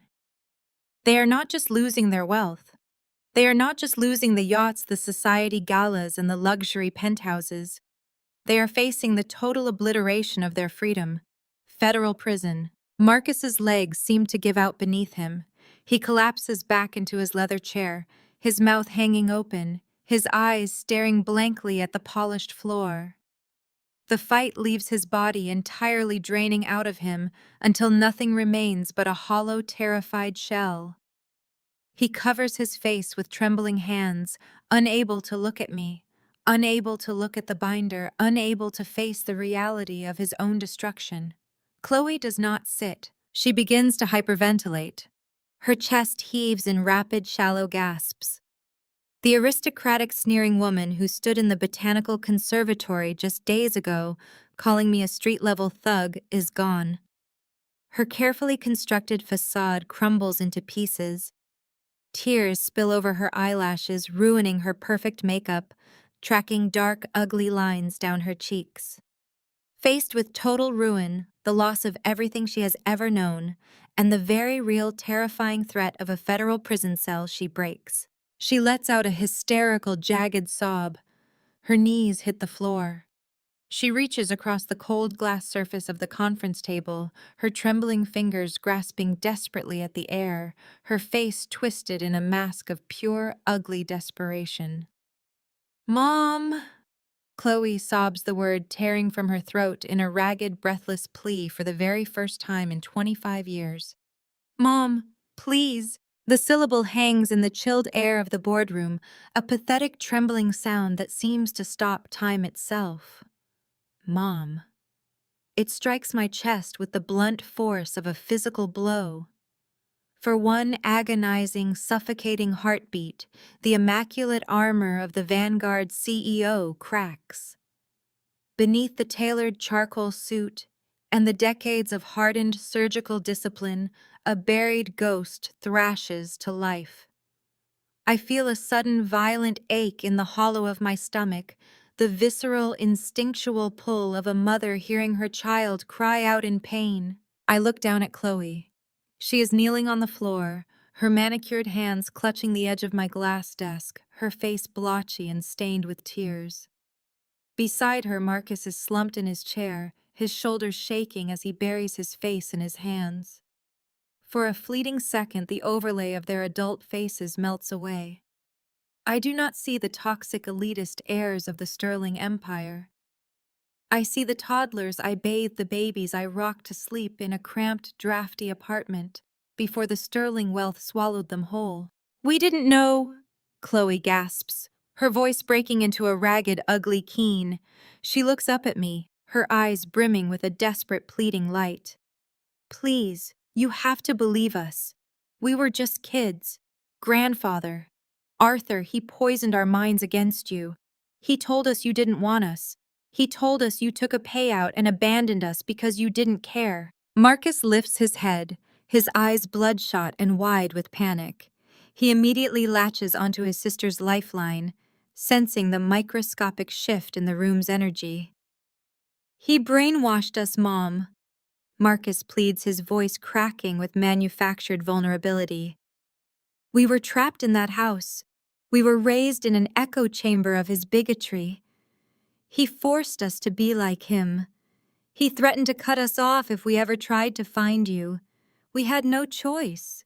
We missed you, Chloe cries, fresh tears spilling over her cheeks. She releases the desk and reaches her hands out toward me, a gesture of absolute pathetic supplication. Every single day I missed my mother. I felt like a piece of me was missing. We never wanted to be those people. We never wanted to hurt you. Please, Mom, you're our family. You have to protect us. You can't send your own children to prison. The maternal ghost inside me screams to reach across the glass to pull her up from the floor, to smooth her ruined hair and promise her that everything will be all right. It is a biological imperative, a brutal, twisting agony that begs me to absorb their pain. But I do not move. I sit perfectly still, my breathing shallow and measured, and I watch them. I study the micro-expressions flitting across their tear-stained faces. I watch the way Chloe's eyes dart toward the black binder even as she weeps. I watch the way Marcus leans forward, his muscles tensed, waiting to see if the emotional manipulation has landed. The ghost dies. The ice returns, freezing my veins sharper and clearer than before. They are not crying because they missed me. They are not mourning the 25 years of stolen family dinners, the lost birthdays, or the mother they legally erased. They are mourning their trust funds. They are weeping for their penthouse suites, their private jets, and their unearned superiority. They are terrified of a concrete cell and a metal toilet. Stand up, Chloe, I command. My voice is not loud, but it slices through her hysterics like a scalpel. She blinks, her sobs hitching in her throat. She slowly scrambles to her feet, wiping at her face, a flicker of hopeful anticipation in her eyes. She thinks she has won. She thinks the working-class black woman who birthed her is weak enough to fall for a few manufactured tears. You are 32 years old, I say, my tone utterly devoid of warmth. Marcus is 34.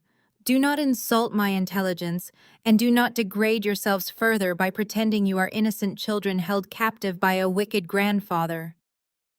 But it's true, Marcus protests, gripping the armrests of his chair. He molded us. Arthur Sterling molded your prejudice, I interrupt, cutting him off with a sharp wave of my hand. He handed you the blueprint for your bigotry. I will grant you that.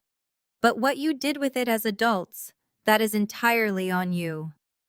I stand up slowly. My tailored suit catches the gray light from the windows. I tower over the glass desk, looking down at the two pathetic figures cowering in my boardroom.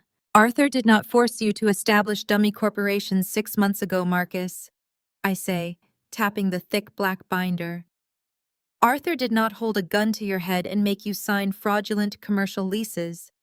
Arthur has been bedridden with a failing heart for the last 3 years. You committed federal bank fraud because you lacked the basic intellectual capacity to run a legitimate business, and you were too arrogant to downsize your lavish lifestyle. Marcus shrinks back into his chair, the color draining from his face once again. I turn my cold gaze to Chloe. She flinches under my stare, crossing her arms defensively over her chest. And you, I continue, my voice dropping to a lethal whisper. You did not call me a street-level thug at the botanical gala last week because you were a brainwashed victim. You sneered at me because you genuinely believe you are genetically superior to the people who build your buildings and clean your floors. You didn't even know who I was, Chloe. You just saw a black woman in a space you felt belonged exclusively to you, and your instinct was to try and crush me. No, please, I didn't mean it like that. She stammers, backing away until her shoulders hit the paneled wall. You meant every syllable, I reply, walking slowly around the edge of the desk. You are not sorry for your racism. You are not sorry for the generational rot that flows through your veins. You are only sorry that the account is empty and the bill has finally come due. I stop a few feet away from them. They look so small, so remarkably fragile, without the golden shield of their surname to protect them. The realization that they are completely powerless, financially ruined, and comprehensively outsmarted by the woman they deemed an inferior nuisance has finally broken their arrogant facades. You begged for this meeting. I tell them, the absolute finality in my voice ringing off the walls. You came here demanding leniency based on a historic legacy that you yourselves have bankrupted. I am not your mother. I am your largest creditor. I am the sole owner of your debt, your properties, and the undeniable evidence of your crimes. I am not going to buy you out. I am not going to save you. You are going to be liquidated, audited, and prosecuted. Chloe lets out a strangled, breathless sound, sliding down the wall to collapse onto the floor once more. Marcus covers his ears, squeezing his eyes shut, as if he can block out the reality of his impending destruction. The pristine, sterling image is gone, reduced to a weeping, trembling pile of ruined silk and panic. I look down at them, preparing to deliver the final directive to vacate my building. Before I can speak, a loud, violent commotion erupts from the hallway outside. I hear my receptionist's sharp voice, followed by the heavy, aggressive thud of something striking the floor. The massive oak doors of the boardroom do not just open, they are thrown wide, crashing against the stops with a thunderous bang. Standing in the threshold is Arthur Sterling. He is 82 years old, his frame gaunt and stooped, leaning heavily on a brass-handled cane. His breathing is labored, his skin pale and translucent, but his eyes, those icy, unforgiving, aristocratic eyes, are blazing with a furious, unholy fire. He looks at his weeping, broken grandchildren on the floor, and then his gaze snaps up to meet mine. "What the hell?" Arthur demands, his voice a raspy, furious bark that echoes through the room. "Is going on in here?" His chest heaves with the exertion of his sudden entrance, the expensive wool of his suit hanging off his skeletal frame. For a fraction of a second, his sunken eyes dart around the boardroom, taking in the weeping form of Chloe on the carpet and Marcus shivering in the leather chair. Then his gaze locks onto me. I watch the gears of his aging mind grind together as recognition pierces through the fog of his fury. 25 years have passed, but the disgust that immediately contorts his weathered face is identical to the expression he wore in that mahogany law office so long ago. "You," Arthur breathes the single syllable dripping with decades of concentrated venom. He leans heavily on his brass-handled cane, stepping further into my domain. I should have known. I smelled the rot the moment I stepped off the elevator. A street rat sneaking into the manor to chew on the wiring. Behind him, Marcus and Chloe scramble to their feet, instantly gravitating toward the old man. It is a pathetic, deeply revealing display. Two fully grown adult executives of a multi-billion-dollar enterprise, cowering behind the frail, failing body of an 82-year-old tyrant, desperately hoping his archaic white male privilege will act as a magical shield to deflect their ruin. "Grandfather," Marcus stammers, his voice a pathetic whine. "She bought the debt. She holds the master note. She's threatening to liquidate everything and take the files to the feds." Arthur does not look at his grandson. His milky, furious eyes remain fixed entirely on me. He lifts a trembling, age-spotted hand and points a crooked finger in my direction. "You think you have won something here?" Arthur snarls, his voice rattling in his chest like loose gravel. You think putting on a silk suit and sitting in a glass tower makes you an equal? You are exactly what you were when you tried to latch onto my bloodline to extract a payday, a bottom-feeding parasite. You are nothing but a common, uneducated girl from the gutter. I erased you from this city once, and I will squash you like an insect again. I do not break eye contact. I do not raise my voice. I stand perfectly upright behind my desk, letting the absolute impenetrable silence of the room amplify his ragged, desperate breathing. Are you finished, Arthur? I ask. My voice is a chilling, perfectly modulated wave of calm. It hits him like a physical blow. He expects me to scream. He expects the terrified, defensive anger of the young, impoverished black woman he bullied out of existence 25 years ago. He wants me to validate his superiority by reacting to his slurs. I deny him that satisfaction. You do not possess the power to squash an insect, let alone me. I continue stepping slowly around the edge of the desk.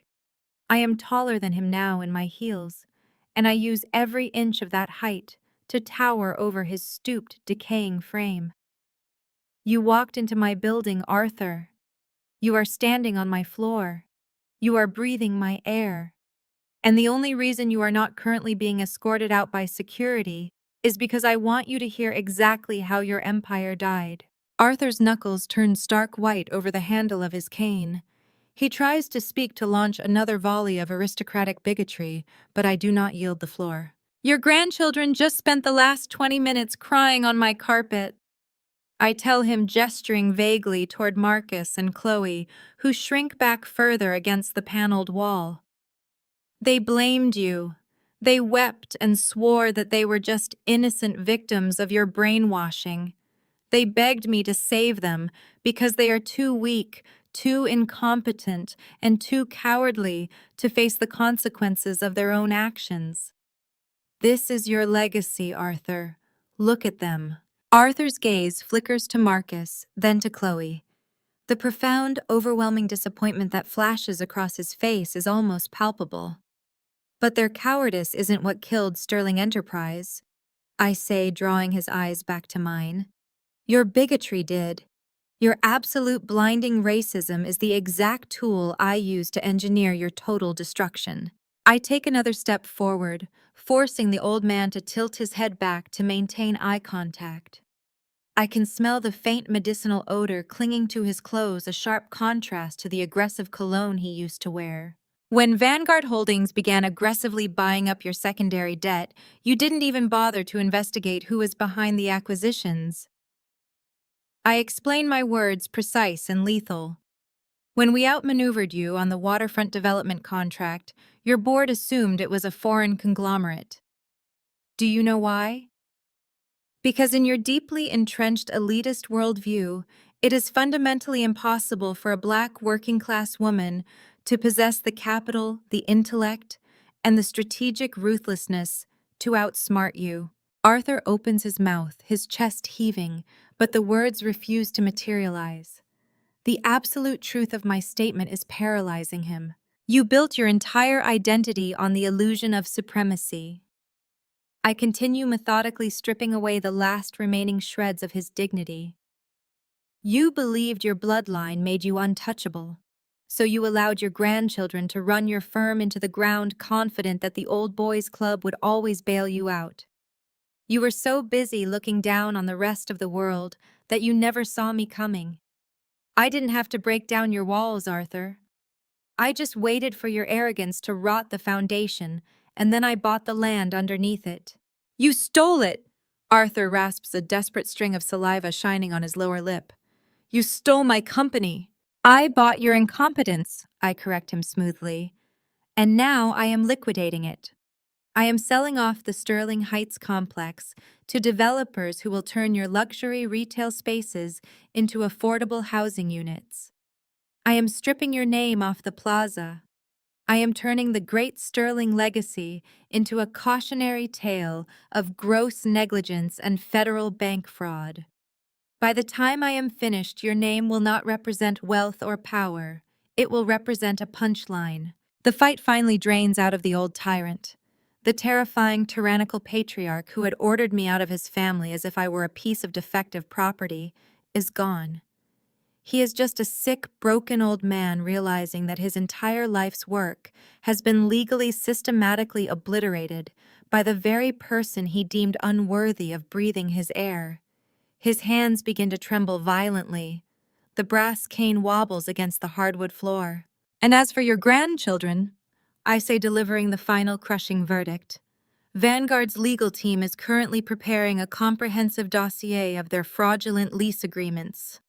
We will be turning the evidence over to the federal prosecutor's office by close of business today. They aren't just losing their trust funds, Arthur.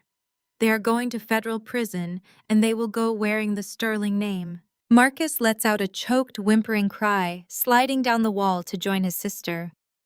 Chloe is hyperventilating again, her hands pulling at her hair completely, unable to process the reality of her impending incarceration. "This meeting is over," I announce, my voice echoing with icy finality. I turn my back on the three of them walking smoothly toward my desk. I reach for the intercom button to summon my private security detail. "You are trespassing in my building." As my finger hovers over the illuminated silver button, a sudden wet, terrible sound rips through the boardroom. It is a sharp, desperate intake of air, like a vacuum seal breaking. I turn back. Arthur Sterling's eyes are rolled back in his head. The brass cane clatters uselessly against the floor as his hands fly to his chest, his fingers digging frantically into the expensive wool of his suit. His face turns an alarming ashen shade of gray, his lips tinged with a sudden violent blue. "Grandfather!" Marcus screams, finally surging forward, but he is too late. Arthur lets out a wet, gurgling gasp. His knees buckle, his frail body collapsing entirely, and he crashes face first onto the polished hardwood of my boardroom floor. The thump of Arthur's body hitting the floor sends a collective shockwave through the room. Chloe lets out a piercing, bird-like shriek that echoes off the glass panels, while Marcus drops to his knees beside the old man, his hands shaking so violently he can barely touch the fabric of Arthur's suit. "Grandfather! Grandfather, breathe!" Marcus gasps, his voice cracking into a thin, terrified whine. He looks up at me, his eyes wide and hollowed out by absolute panic. "Call an ambulance. He's dying. You're killing him." I remain perfectly still for a fraction of a second, analyzing the old man's raspy, hyperventilating gasps and the way his hands are clawing at his chest. His skin is mottled and pale, but the rhythmic, desperate hitch in his breathing reveals the truth. It is not the final silent arrest of a fatal heart attack. It is the suffocating, crushing weight of a severe panic attack, the psychological collapse of a tyrant realizing his absolute powerlessness. I press the silver button on my desk intercom. "Vanguard Security, send the medical team to the executive boardroom immediately. Notify emergency services." "He's going to die because of you," Chloe wails, her face twisted in a mask of pure, ugly rage as she huddles over Arthur's twitching form. "You did this. You planned all of this just to destroy us. Your grandfather is experiencing the weight of his own consequences, Chloe," I say, my voice cutting through her hysterics like a razor through silk. "Nothing more, nothing less." Within 90 seconds, the heavy oak doors burst open again. Two of Vanguard's on-site paramedics rush into the room, their movements precise and practiced. They kneel beside Arthur, administering oxygen and checking his vitals, while my security guards stand watch at the perimeter. The corporate titan who once ruled the city with an iron, bigoted fist is lifted onto a gurney, a plastic mask strapped over his face, his eyes staring blankly at the ceiling structure as they wheel him out.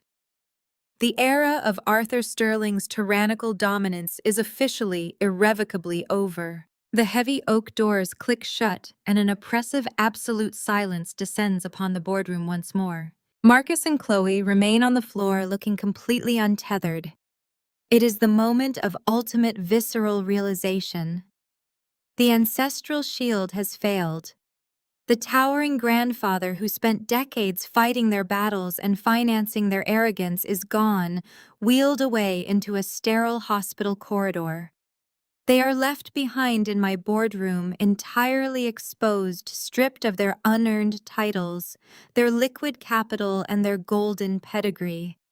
They have no money, no home, no future, and no legacy left to hide behind.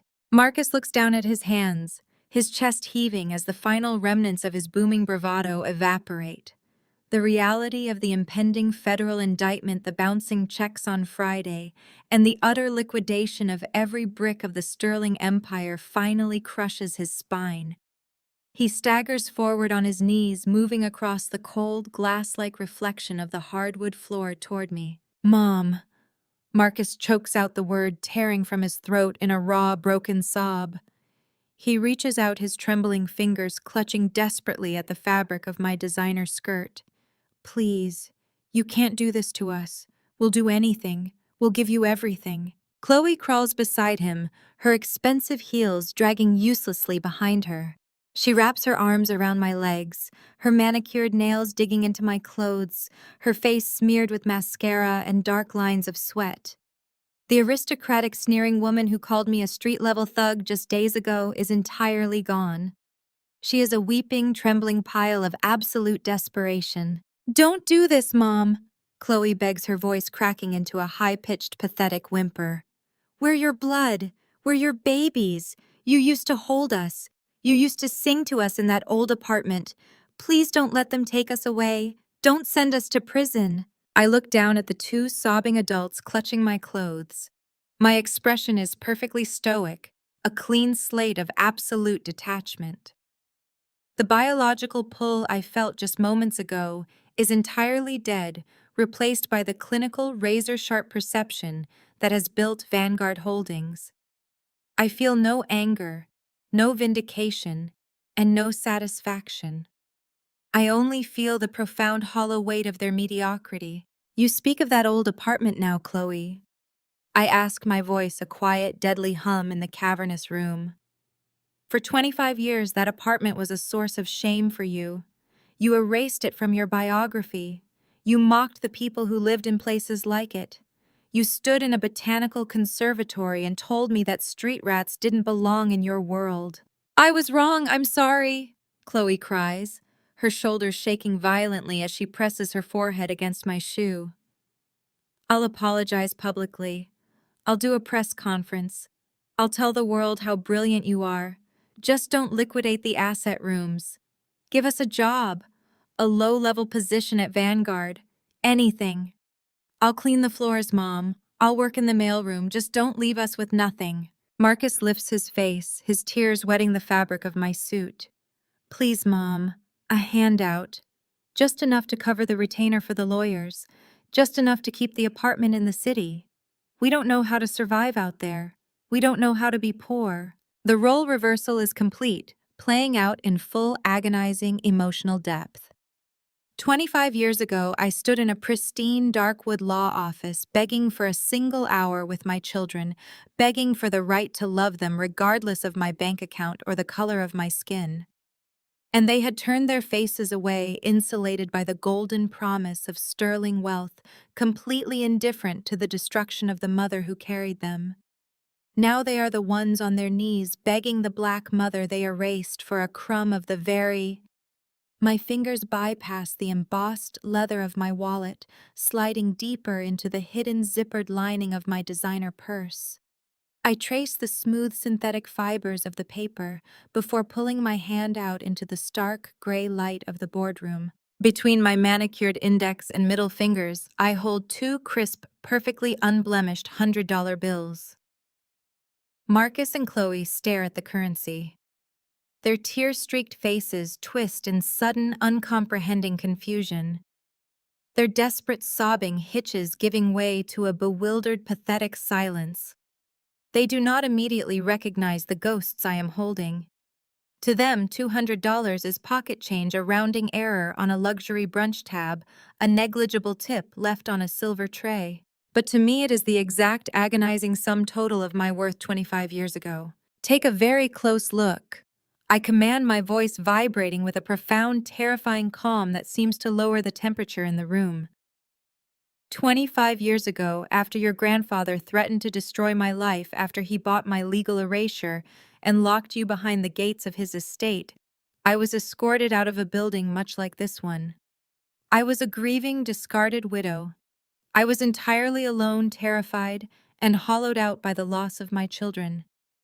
And I was left standing on the cold pavement with exactly $200 to my name. I hold their bloodshot eyes, watching the dawning horror slowly bleed into their expressions as the pieces finally click together. You want a handout? I ask softly. You want me to save you from the poverty you so deeply despise? Fine. I release my grip. The two bills flutter through the cold, conditioned air of the executive suite. They drift side to side, catching the muted afternoon light before landing silently on the glass-like surface of the hardwood floor, coming to rest precisely between Marcus's shaking knees. Get an Uber, I tell them. The echo of those words, the very same callous dismissal handed to me a lifetime ago, rings through the vast room with absolute poetic finality. It is the closing of a 25-year circle. It is a debt paid in full down to the exact cent. Use it well. I add, my tone perfectly flat. It is the exact severance package I was afforded. Let us see what you can build with it. Chloe lets out a wounded, suffocating gasp, finally realizing the absolute finality of the gesture. The illusion that I might possess some latent, exploitable maternal weakness evaporates. She reaches out again, her fingers frantically scrabbling against the hem of my tailored skirt, her bracelets clinking wildly against the floor. No, no, Mom, please! Chloe screams, her voice tearing into a horrific, jagged shriek. You can't just leave us like this. We won't survive. We don't know how to do this. With a swift, decisive movement, I step backward. The pristine fabric of my skirt pulls free from her sweaty, desperate grasp. I do not look back down at her. The physical detachment perfectly mirrors the emotional severing that has just crystallized in my chest. I am excising the infection completely. I feel absolutely nothing for the woman weeping at my feet. I press the silver intercom button on my desk. Security, the meeting has concluded. Escort these individuals out of the building. If they resist, call local law enforcement and have them formally arrested for trespassing. The heavy oak doors swing open almost immediately. 4 of Vanguard's elite security officers step into the room, their expressions impassive, their frames imposing. They do not hesitate. They grip Marcus by the arms, hauling his limp, defeated body upward. He does not fight them. The reality of his total ruin has short-circuited his nervous system. His legs simply refuse to support his weight, and he is dragged backward like a hollow mannequin. Chloe thrashes. Her wails echo shrilly off the panoramic glass as 2 officers grip her elbows forcibly, detaching her from the floor. Her expensive designer heels drag uselessly against the carpet as they haul her toward the exit. You're a monster! Chloe screeches, her face a horrific mask of ruined entitlement as she fights against the guard's iron grips. You're a cold, heartless... The heavy oak doors snap shut, cutting off her screech mid-sentence. The thick acoustic soundproofing of the executive suite absorbs the rest of their pathetic exit. The hallway outside swallows them whole, just as the unforgiving reality of the city will swallow them tomorrow. I am alone. The silence that fills the boardroom is not oppressive. It is magnificent. It is the sound of a 25-year storm finally breaking. I walk slowly around the glass desk, my heels clicking rhythmically against the hardwood, and come to a stop before the panoramic window. Below me, the city sprawls out in a glittering, endless grid of steel concrete and unyielding ambition. The setting sun catches the edges of the skyscrapers, painting the urban canyon in brilliant shades of gold and deep bruised purple. I press my palm flat against the cool glass. I can see the plaza in the distance, the crown jewel of the Sterling Empire, the very building they fraudulently leveraged to their ruin. Tomorrow, my acquisition teams will begin the systematic dismantling of that legacy. The sterling name will be pried off the stonework, erased from the ledgers and buried in the footnotes of corporate history, entirely absorbed by Vanguard Holdings. I traced the skyline with my eyes, feeling a profound, untouchable stillness settling over my ribs. For 2.5 decades, a burning, relentless furnace of survival had driven me. It was a fire stoked by the agony of loss, the humiliation of systemic poverty, and the agonizing ache of the children who had been ripped from my arms. That fire propelled me from a cramped, drafty apartment through sleepless nights studying in dimly lit libraries, through grueling corporate trenches, until I became the apex predator of this financial ecosystem. But as I look out over the empire I have conquered, I realize the fire has finally burned itself out. There is no ash left behind. There is only clean, pure air. I do not feel the lingering sting of a mother's heartbreak. Marcus and Chloe were not my children anymore. The babies I loved died 25 years ago, smothered in the opulent, suffocating halls of a racist tyrant's mansion.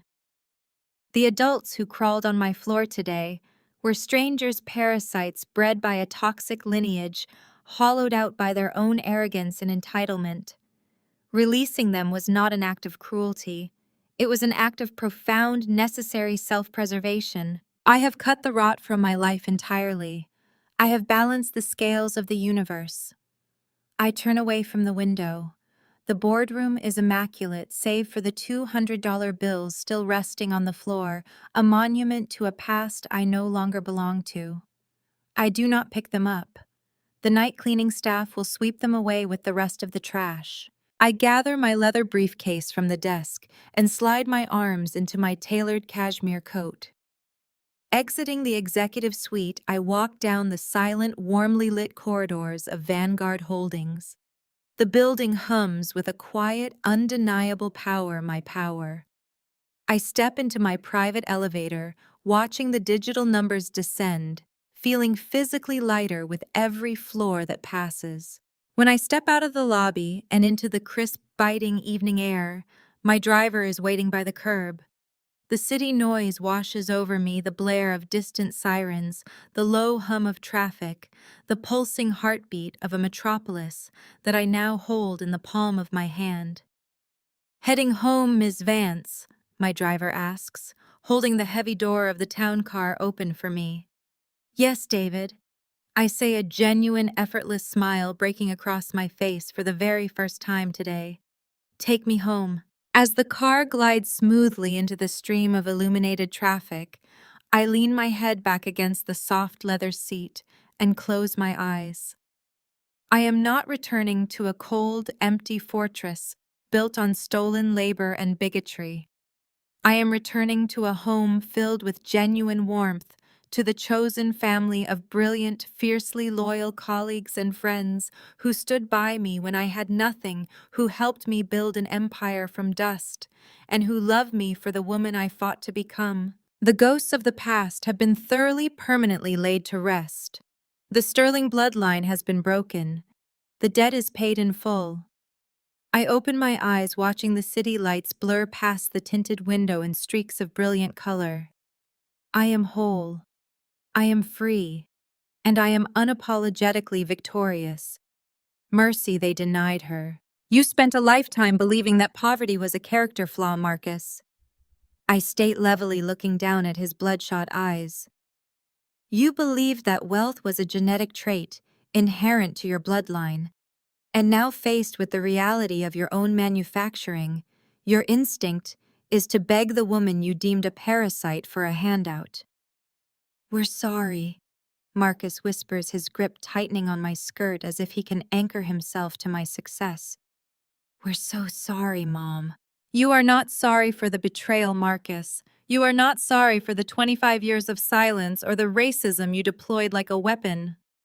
I inform him, my voice turning to absolute ice. "You are only sorry that you are the ones on the floor and I am the one holding the ledger." I do not kick them away. I do not push them off. I simply stand there, an immovable monument of integrity, letting them exhaust their pathetic self-serving tears against my clothes. They have completely degraded themselves, exposing the hollow, fragile core of the sterling legacy. They are nothing but empty vessels molded by a tyrant shattered by the truth.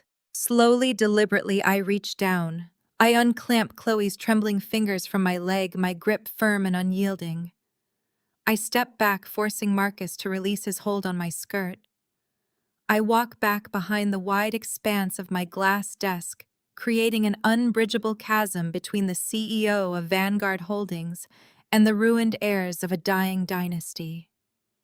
They remain on the floor, staring up at me with hollow, pleading eyes, waiting for the maternal weakness they still believe is buried beneath my suit.